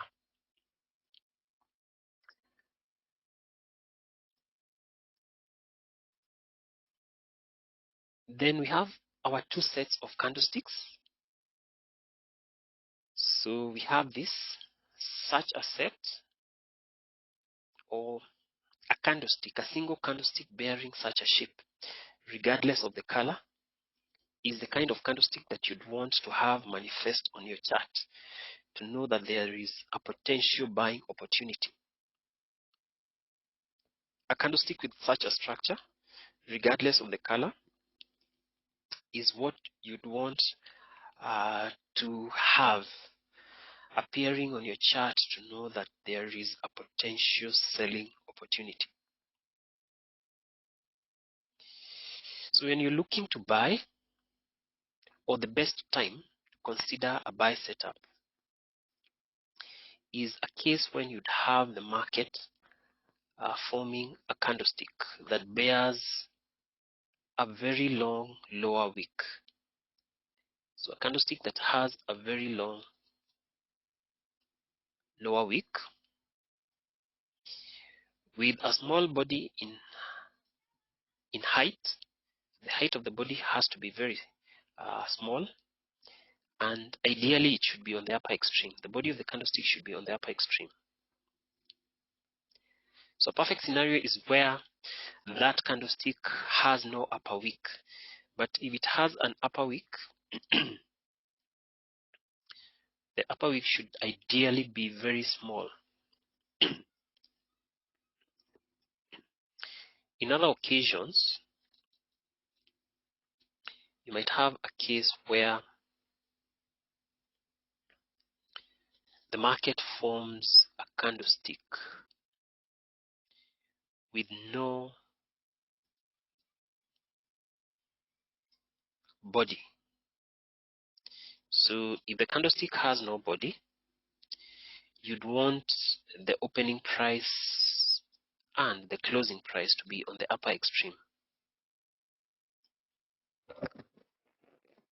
So when you see, or when you're able to identify a candlestick bearing such a shape, you should know that there is a potential buying opportunity.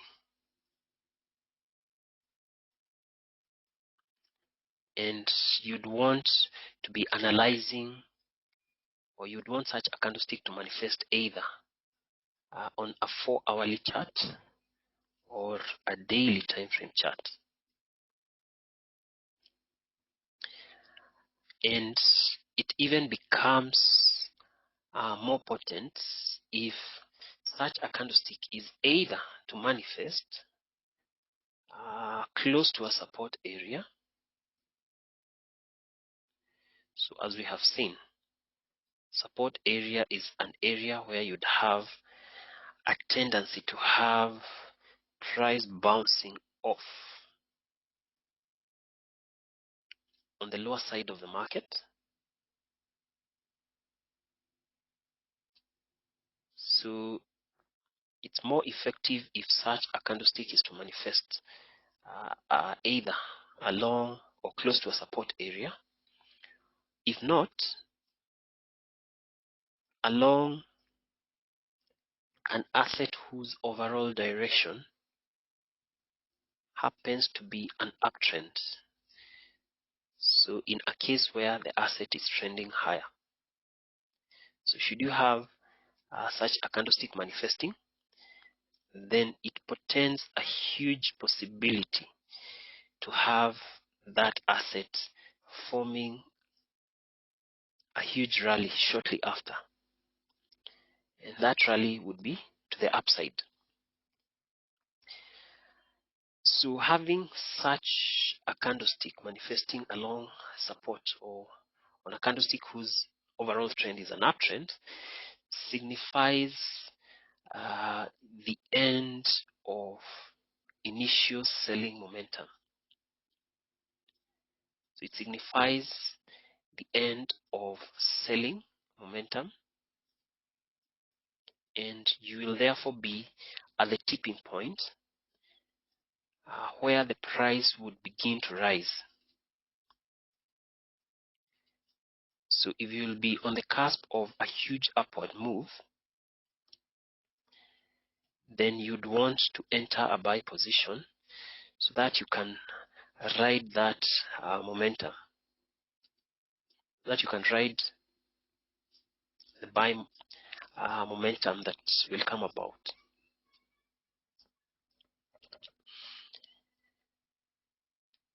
So yeah, so kindly take note of this. It's very important.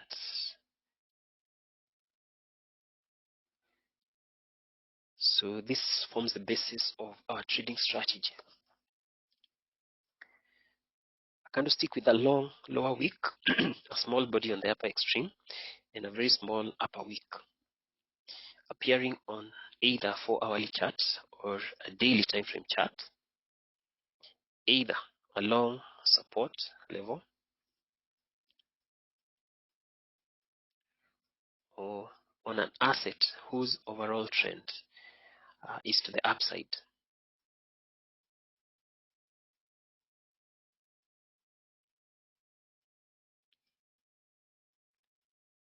That is when you're likely to get a quality buy setup.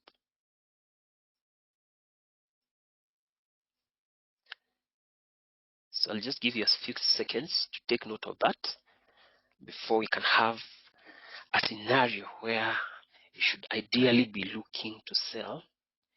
Then we can have a few examples and end the session with a Q&A.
Hope you're through by now.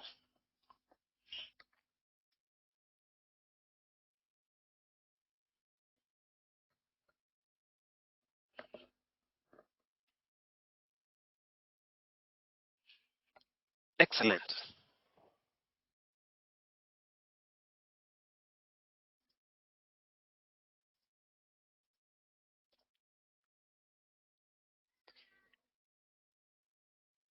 Such a candlestick is what you'd want to have forming on your chart to signal to you that there is a potential selling opportunity in the offing. So ideally, it's a candlestick that has a very long upper wick. The shape of the candlestick is what is of importance. Whether that candlestick has a bullish body or a bearish body is neither here nor there. So you want a candlestick with a very long upper wick, a very small body on the lower extreme, with no lower wick. But if it has a lower wick, the lower wick should be quite small in comparison to the upper wick. You might as well have a candlestick that has no body. So the level at which that candlestick opens and the level at which it closes, that level has to be on the lower extreme. So ideally, it's a candlestick that looks like an inverted cross or a candlestick that bears such a shape. So you'd want such a candlestick to manifest either on a 4-hourly chart or a daily time frame chart to know that there is a potential selling opportunity. It even becomes more effective if you can try to identify manifestation of such a candlestick either along a resistance zone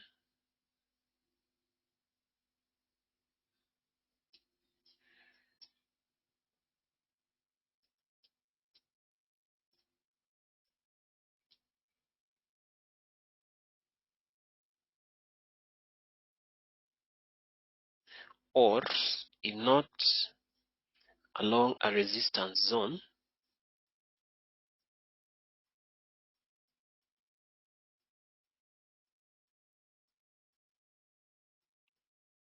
in a case where it has manifested on an asset whose overall trend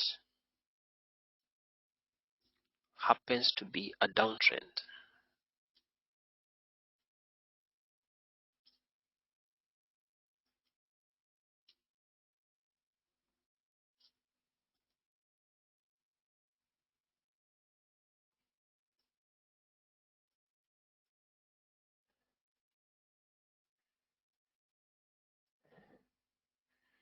So it doesn't have to be two candlesticks, you just need one candlestick that bears either such a shape or such a shape. And it's even more effective in these two scenarios because if it manifests in such a context, it basically signifies that the price is on the cusp of a huge downward move. You will be at the tipping point just before the price accelerates to the downside going forward. So it marks the end of buying momentum.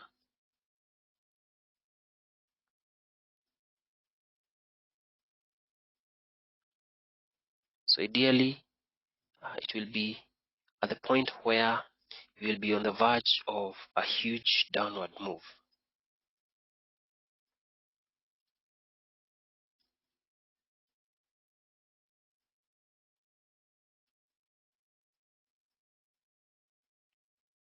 So again, these candlesticks or candlestick bearing such a shape or such a shape is what forms the basis of our trading strategy, and it's a situation where you'd be looking for a sell setup.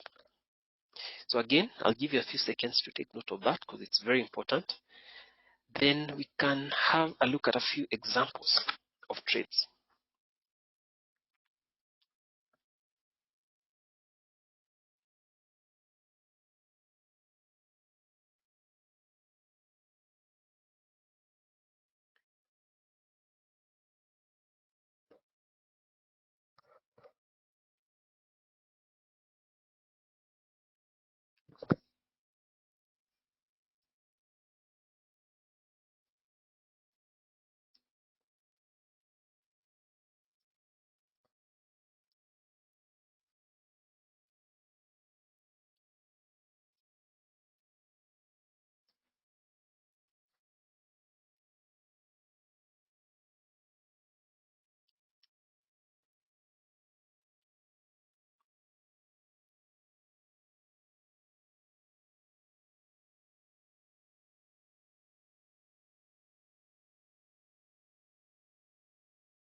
Excellent.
So I use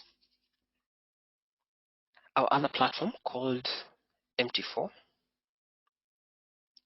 And the reason why I use MT4 is for the purpose of demonstrating. So with MT4, I'm in a position to have I'm in a position to view different charts at a glance. So that is why I prefer to use MT4. It's for the purposes of training. Otherwise, you can use the same strategy even as you trade on your Fxpesa platform. So the first example is on Euro Australian dollar. So on this chart, the blue candlesticks signify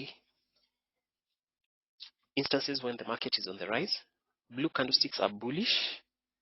Red candlesticks are bearish. Red candlesticks are instances when you'd have the market generally dropping within the specific time frame. So with Euro Aussie, we have this particular candlestick.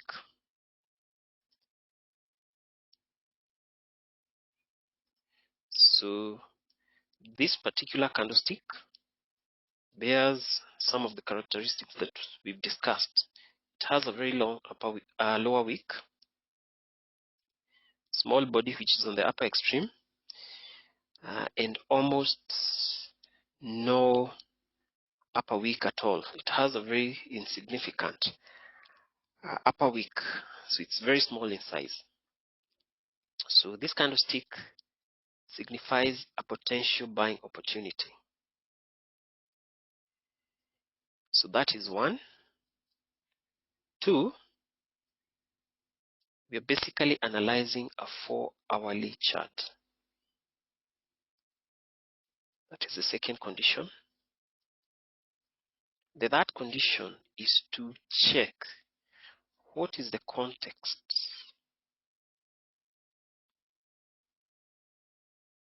where we've had this candlestick appearing.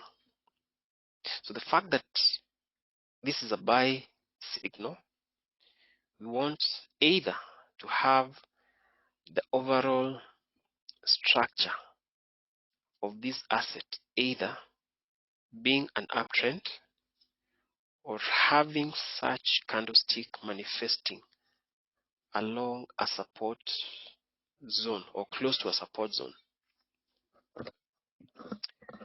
So when I checked, I noticed that looking back, this candlestick has manifested along an area where we've had quite a number of reversals to the upside. So this is the candlestick. So going backwards, I noticed that on a number of occasions, the price has had a tendency to reverse upwards along or close to that zone. So that was the first one. That was the second reversal. We had the third reversal along the same zone. And again, moving forward, we had another reversal along the same zone. So the price came and paused around here, then eventually shot upwards. Now we have that candlestick forming close to an area which we would regard to be a support area. So that being the case, then I knew that this candlestick was of great significance. So it was signifying that there is a potential buying opportunity. So I placed a buy position. So it was a buy position.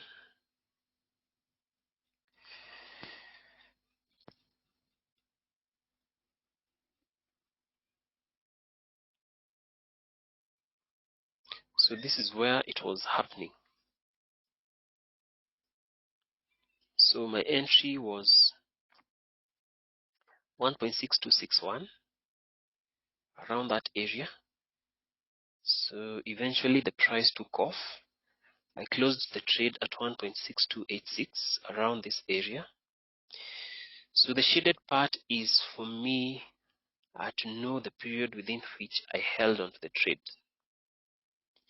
So that was a total of the difference between these two prices, 1.6286 minus 1.6261.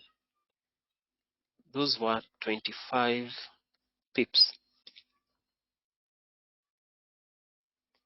And the trade generated $18.25. But what you will notice is that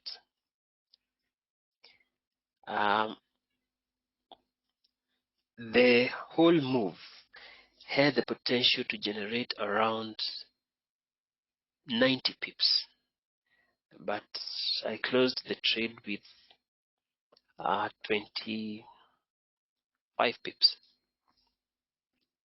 That's the essence of analyzing on higher time frame charts.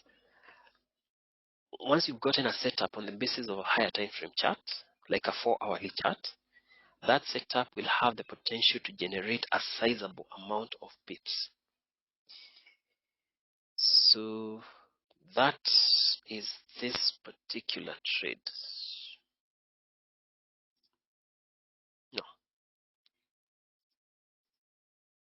it should be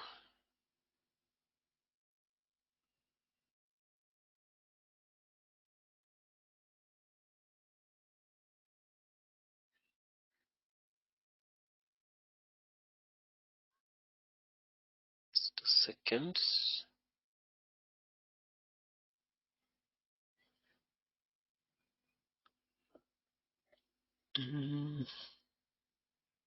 Just trying to identify where this trade is. So this is this trade. So buy Euro or Z at 1.6261, closed at 1.6286. So it generated $18.25. Have Australian dollar, Japanese yen, have this particular candlestick. It's very glaring.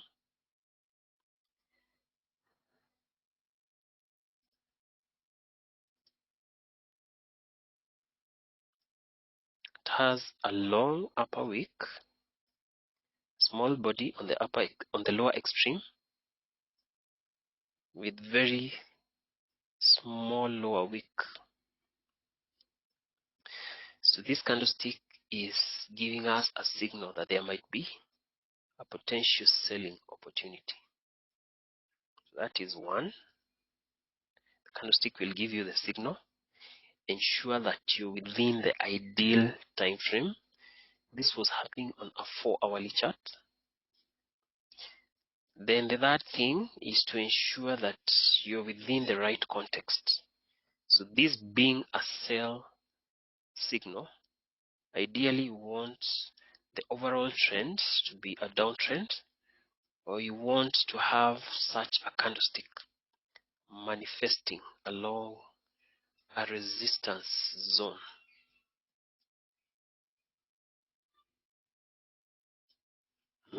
When I checked, I noticed that from this point, the market had already initiated a downtrend from that point.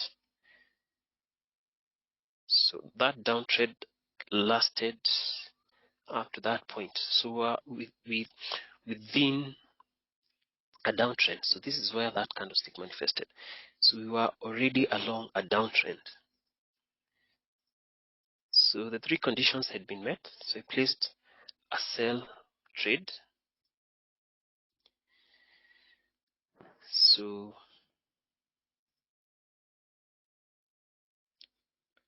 it was a sell position.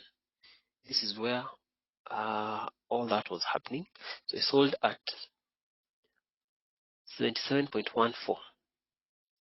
Then this was the last candlestick. So I sold at that point, held onto the trade, closed a few hours later at 76.83. So that was a total of 31 pips.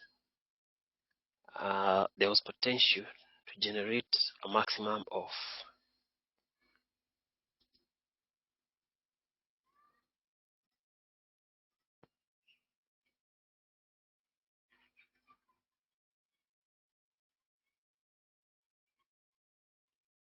$106 pips.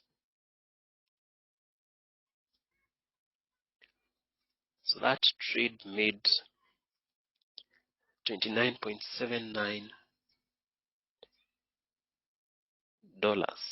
So that is this trade. So sell Aussie yen at 77.14, closed at 76.83, generated $29.79. Head Aussie Swiss franc. This candlestick is giving us a signal that there is a potential selling opportunity. It has a long upper wick, small body on the lower extreme, no lower wick at all. This is on a 4-hourly chart. So what is the context? Looking backwards, I noticed that along that zone, it's an area where the market has had a tendency in the past to reverse to the downside. So that was the first reversal.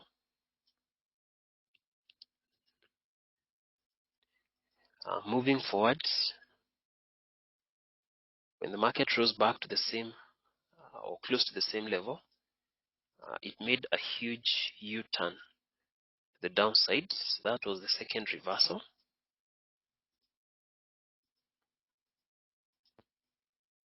Again, raising back to the same level, it did not go beyond the same level. So it touched that level and took a reversal, and now that candlestick was manifesting right along the same zone. So that gave me enough confidence to know that I could sell. So I sold,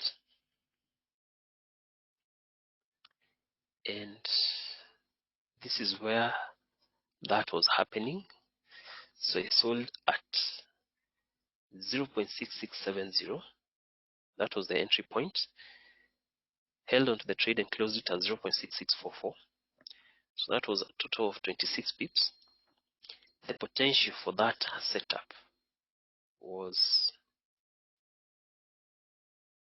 a total of 68 pips.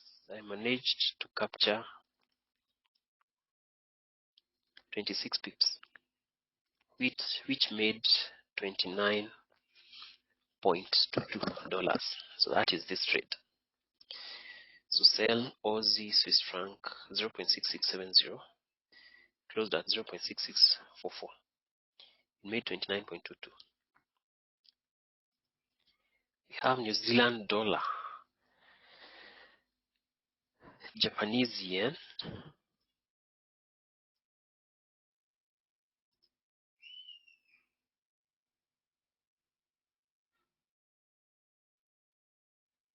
so this is the context. So this candlestick is signifying to us that we should be considering to sell, happening on a 4-hourly chart. And what is the context? From this point onwards, the market was trending downwards, so we were in the middle of a downtrend. So I placed a sell position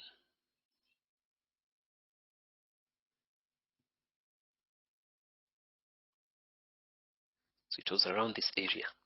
So I placed a sell position. So the entry was at 70.90, around this area. Held onto the trade and closed at 70.58. So the trade generated 32 pips. The potential for the trade was a total of 107 pips. So that trade made $29.51. So that is this trade. So sell 1 mini lot New Zealand yen at 70.90, closed at 70.58, generated 29.51. We had USD Mexican peso. So this is an exotic pair. So we have this tiny candlestick here. It's not the best of examples, but it bears the same characteristics which we are discussing. So this candlestick signifies a potential selling opportunity. This is on a 4-hourly chart. The context was within a downtrend. So we are in the middle of a downtrend. So I placed a sell position.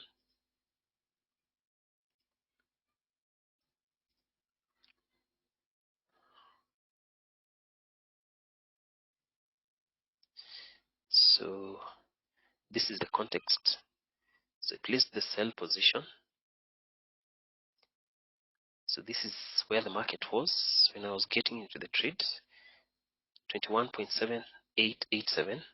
Held onto the trade, closed it at 21.4529. So that was a total of 33.58 pips. And the trade generated $156. So sell USD Mexican peso at 21.7887, closed at 21.4529. But the momentum was quite huge because as time continued, it dropped over 3 times the portion of the distance that I was able to capture. So that trade had the potential to triple the profit. So that was 95.94. I only captured 33.58 pips. So yeah. Finally, we have Euro Mexican peso. A similar setup happening here. So this candlestick portends a selling opportunity happening on a 4-hourly chart within a downward structure or within a downtrend structure.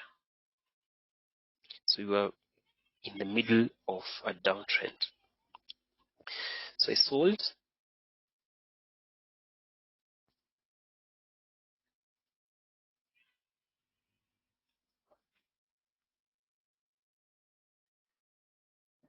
So that was around this area.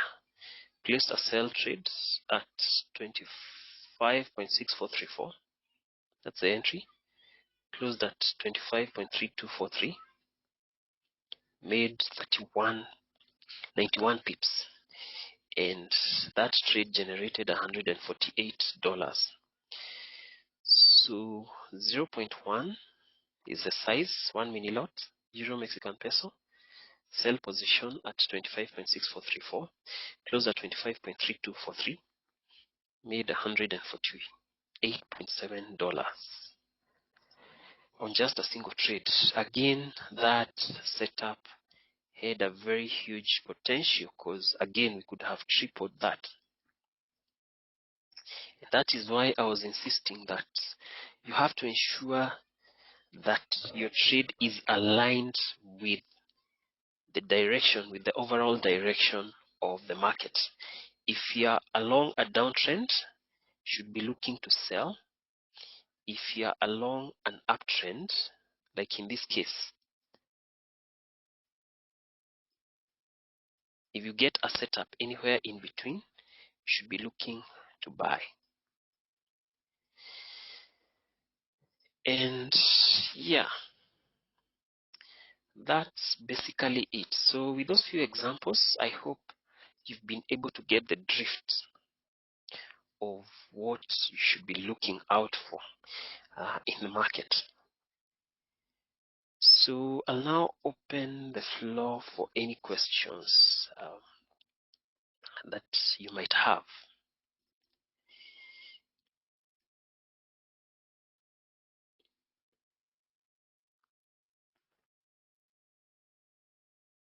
So Catherine, you're asking whether one can be able to trade with Fxpesa on MT4.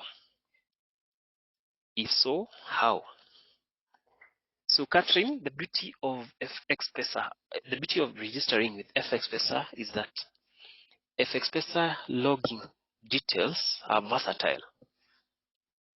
So when you apply an Fxpesa account, you can use your account number and password to log into an MT4 platform. So your Fxpesa details can enable you to access MT4 platform.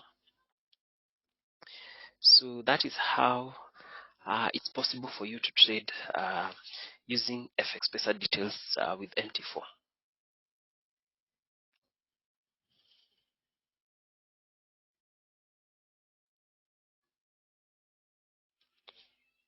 So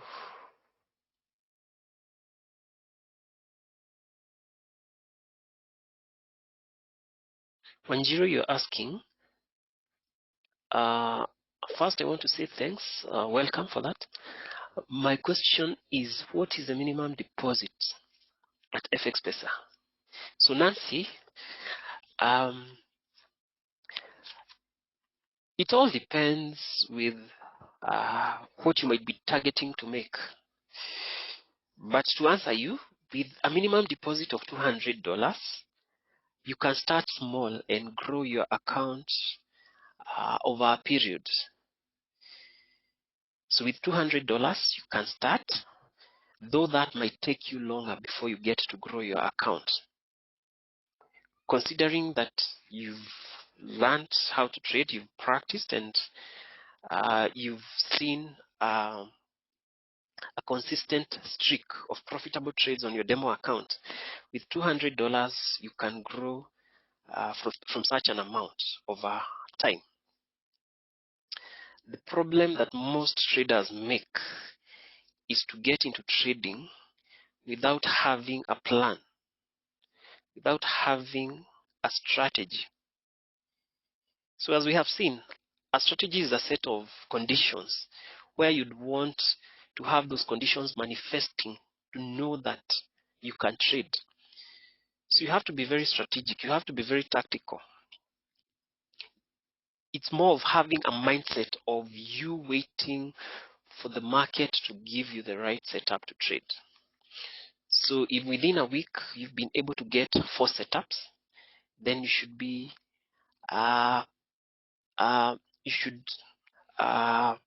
be comfortable to take only those 4 setups. So you'd rather take those 4 setups and know that by taking those trades, you have a high probability of ending up with a profit, rather than have so many trades for which you're not sure how they're likely to end up. So that's the whole idea. So if you have a strategy with $200, you can be able to grow your account over time. But the more capital you have, considering you know how to trade, the better it is, because it means you can be able to take on each an opportunity that you get in the market. Because you will notice that some weeks you can get quite a number of setups, like 15 setups, quality setups. Some weeks can be very bad, you can get 4 setups, 5 setups. So it depends.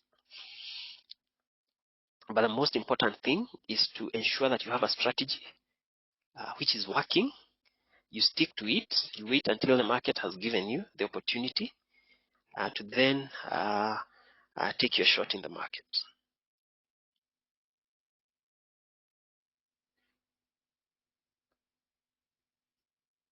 So Mwangi, you are asking about the amount of money I spent on those trades.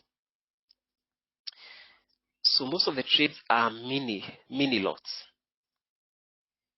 So the beauty of Fxpesa, I will be able to show you the amount of capital that you're spending on that trade. So a mini trade, we say that a mini trade is where you'd specify your size as 0.1. So most of my trades are sizes of 0.1. So if I was to trade GBP USD, I'd require to commit $32.27.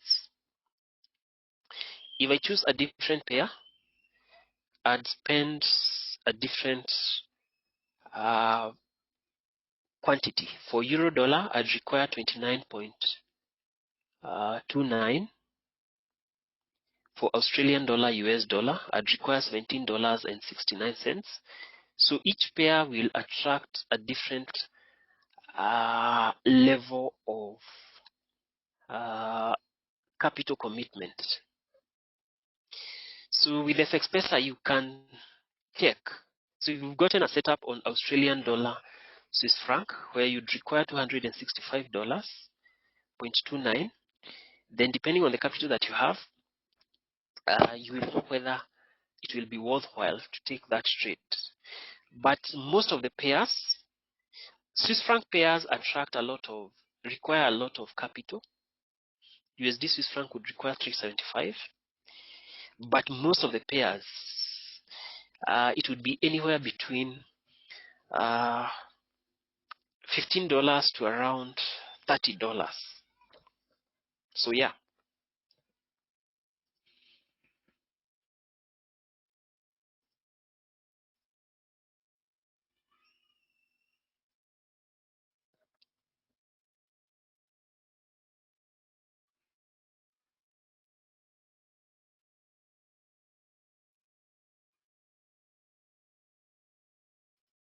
So Samuel Moneki, I've gotten note of that.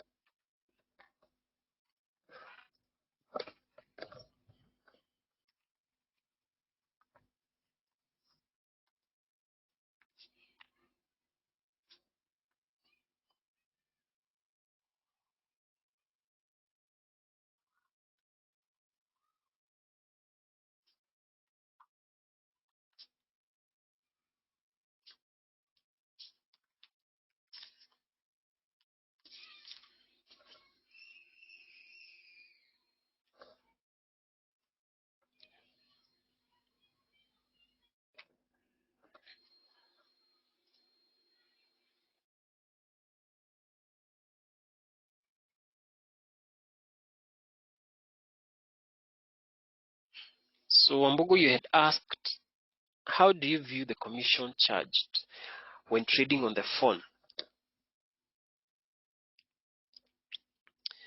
So what happens is that when you open a trade, the charge will be deducted upfront. So your trade will start negative something. So if it starts negative $1.50, that is the amount of money that you will be charged. So you're deducted the charge upfront once you enter a trade, and as the trade continues to move towards the profit side, then the charge will already have been deducted. So if you end up with a profit of $10, that profit will be yours. the charge will already have been deducted. It will be net the charge. So if you end up with negative $10, it's a loss of $10, but the charge is already deducted. It's net the charge. So to answer you, the charge is the amount of negative that shows when you execute a trade.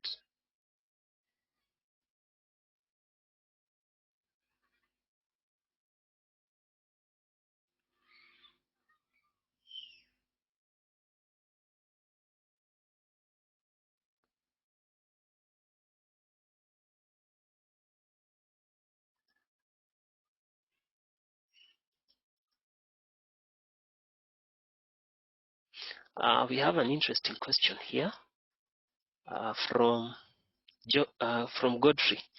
So Godfrey is asking, assuming I deposit a certain amount in my account and I don't trade, what will happen to it? E.g., will there be charges applied, and will I be able to withdraw my capital afterwards? So Godfrey, if you open a live account and deposit, let's say, $200, and you do not trade or do anything on that account, your $200 will remain. So if you want to withdraw, you can withdraw that money.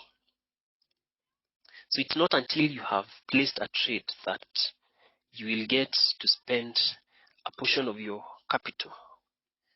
So as you open more trades, the more you eat into your capital. But if you do not open any trades, if that money is not spent on any trade, then you can be able to withdraw it. So it will not attract any charge if you do not open a trade, and you can be able to withdraw the whole amount if you wish.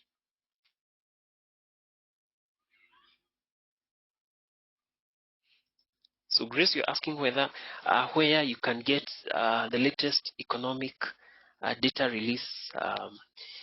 So we have an outline of various events that are likely to happen within the course of the week. So we have various websites. The first website is investing.com. So you can go to investing.com, and once you get there, you can click on the economic calendar. So this is where economic calendar is. So you can click on economic calendar. So economic calendar is basically an outline showing you various events that are likely to dominate the week. So the first thing, when you get to the economic calendar, you need to adjust this particular time reflected here. So this time has to correspond to your local time. As you can see, our local time is 1:20. It's indicating 6:20. So this is not our time. So you get to do that by clicking the drop down arrow and selecting our time zone, which is +3 GMT. So +3 GMT, Nairobi. So this is our time. So you click on this.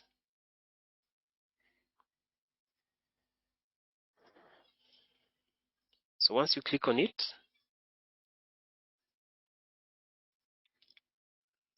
the time will now be adjusted. So this time will now correspond to your local time. Effectively, what you will have done by adjusting the time is that you will be in a position to view the time. So the time column will reflect to you the time when that data will be released. So it will read the time based on the local time. Because what happens is that you're likely to get the price of a particular asset becoming volatile immediately once the news have been released. So it's therefore of importance for you to ensure that the time reflected here corresponds to the local time, because ideally you would want, if you are to trade on the basis of the outcome of an event, you'd want to trade into that asset once the news have been released. Of course, depending on whether that news will cause the asset to be bullish or bearish, you want to trade on the effect immediately after the release of such an event. So ensure that you adjust the time. So the first column shows you the time when the event will be released. The second column shows you the asset that is affected. So if you pick on this particular event, it relates to New Zealand, and so New Zealand dollar is likely to be affected. That column shows you the weight of the event. The most important events, or the events that are likely to cause a significant volatility, are those events that bear 3 stars. So they are categorized as high volatility events. So those are the ones that are likely to cause huge movements, and those are the ones that you should focus more on. Then you have the event itself. So ideally you can click on any event and you can be able to get a small narration as to what it entails, and it will give you what you're likely to expect once the data comes out one way or the other. So upon clicking that event, we get the small narration. So the narration reads, the consumer price index or CPI measures the change in the price of goods and services from the perspective of the consumer. It is a key way to measure changes in purchasing trends and inflation. So consumer price index basically shows the general cost of living, the change in the general cost of living. So it goes further to tell you that a higher than expected reading should be taken to be positive or bullish. So should you get a higher number, so if the actual data which is released turns out to be higher than the projection, than the forecast, so a higher than expected reading, so a higher actual data should be taken to be positive or bullish for the asset in question, which is euro. So a higher data for actual is likely to cause euro to strengthen against other currencies, while a lower than expected reading should be taken as negative or bearish for the same asset, which is euro.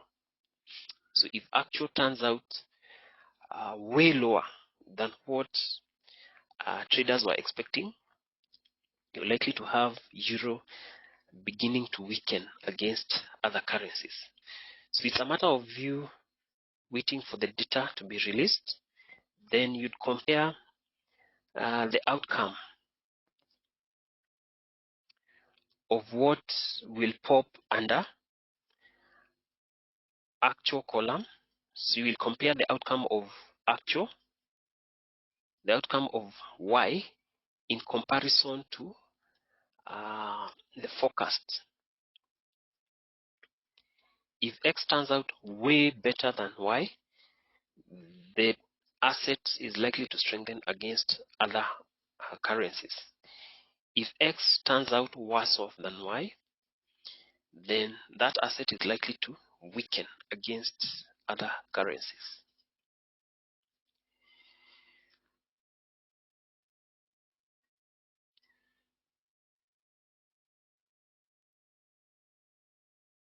So I think those are the only questions that you guys have sent.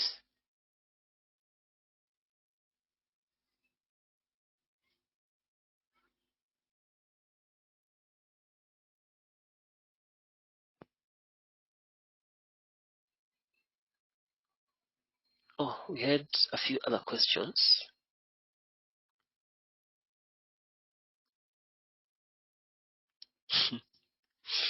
Caroline, I can see that you are of the opinion that we should have taken a break, that I've talked for 2 hours non-stop. Thanks for your concern, Caroline.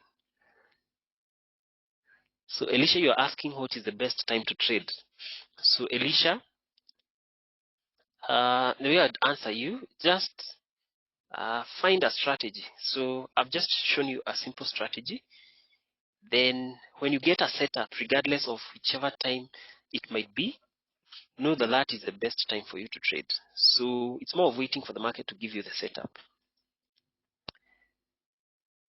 regardless of whichever time it is.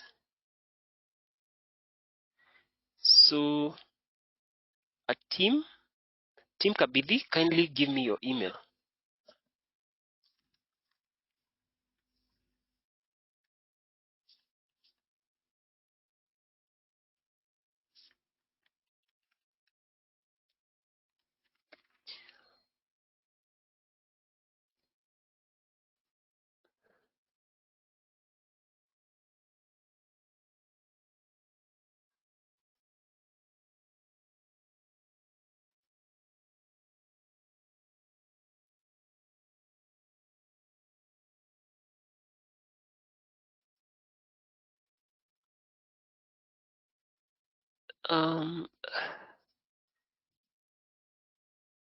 So Godfrey, you're asking what the term volatility means. Volatility is a case where the market price moves with a huge force. Position, the term position means the type of the trade that you have taken. If it's a buy position, it means you are holding a buy trade. If it's a sell position, you're holding a sell trade. So a position is a trade. What kind of a trade have you placed?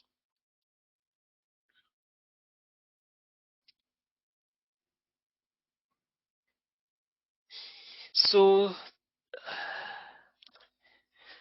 those are the only questions that you have sent. So again, I wish to thank you all for finding time to attend this session. So as I always say, it's not enough to learn.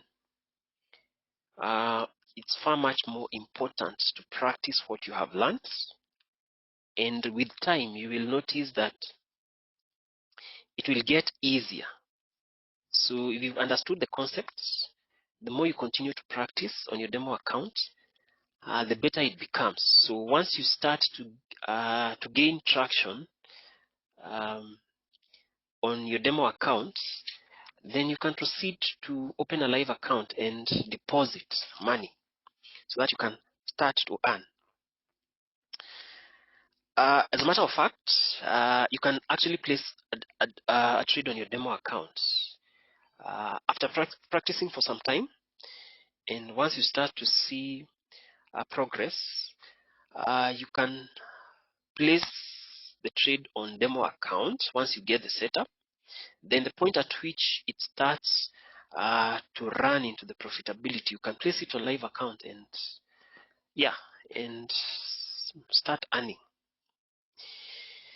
So with that, we come to the end of the session. So make sure that you practice, and I hope that that will be of much value in your trading. So I wish you all a very pleasant trading experience with Fxpesa and EGM Securities, and I look forward to very positive results. Enjoy the rest of your weekend.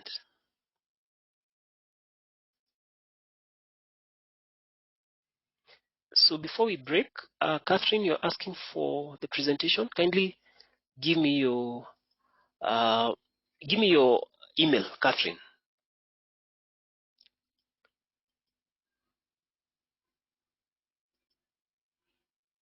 Catherine, just type for me your email.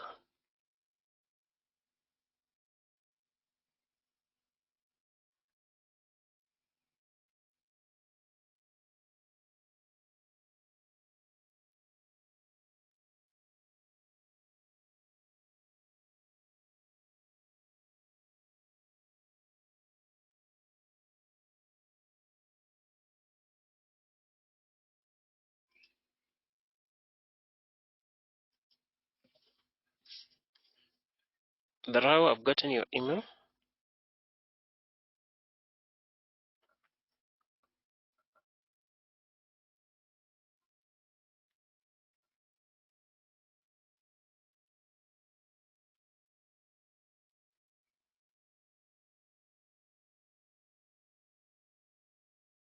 Kurgat, you're asking whether it's possible for one to trade the same pair twice. It's possible, Kurgat.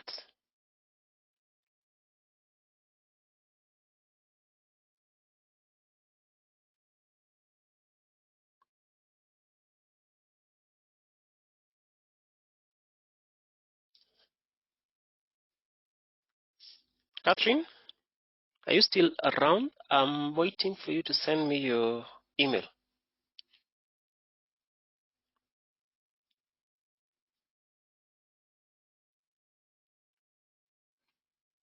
Grace, I've gotten your email.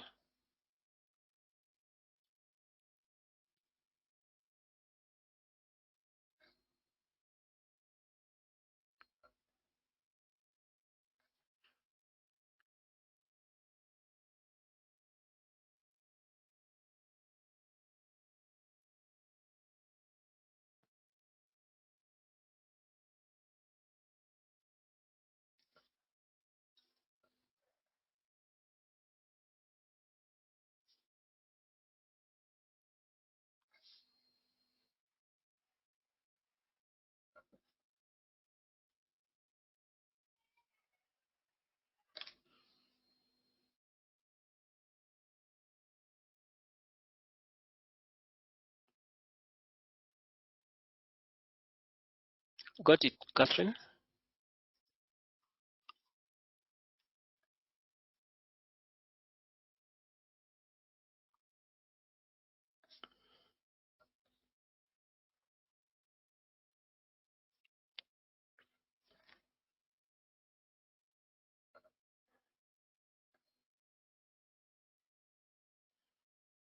All right.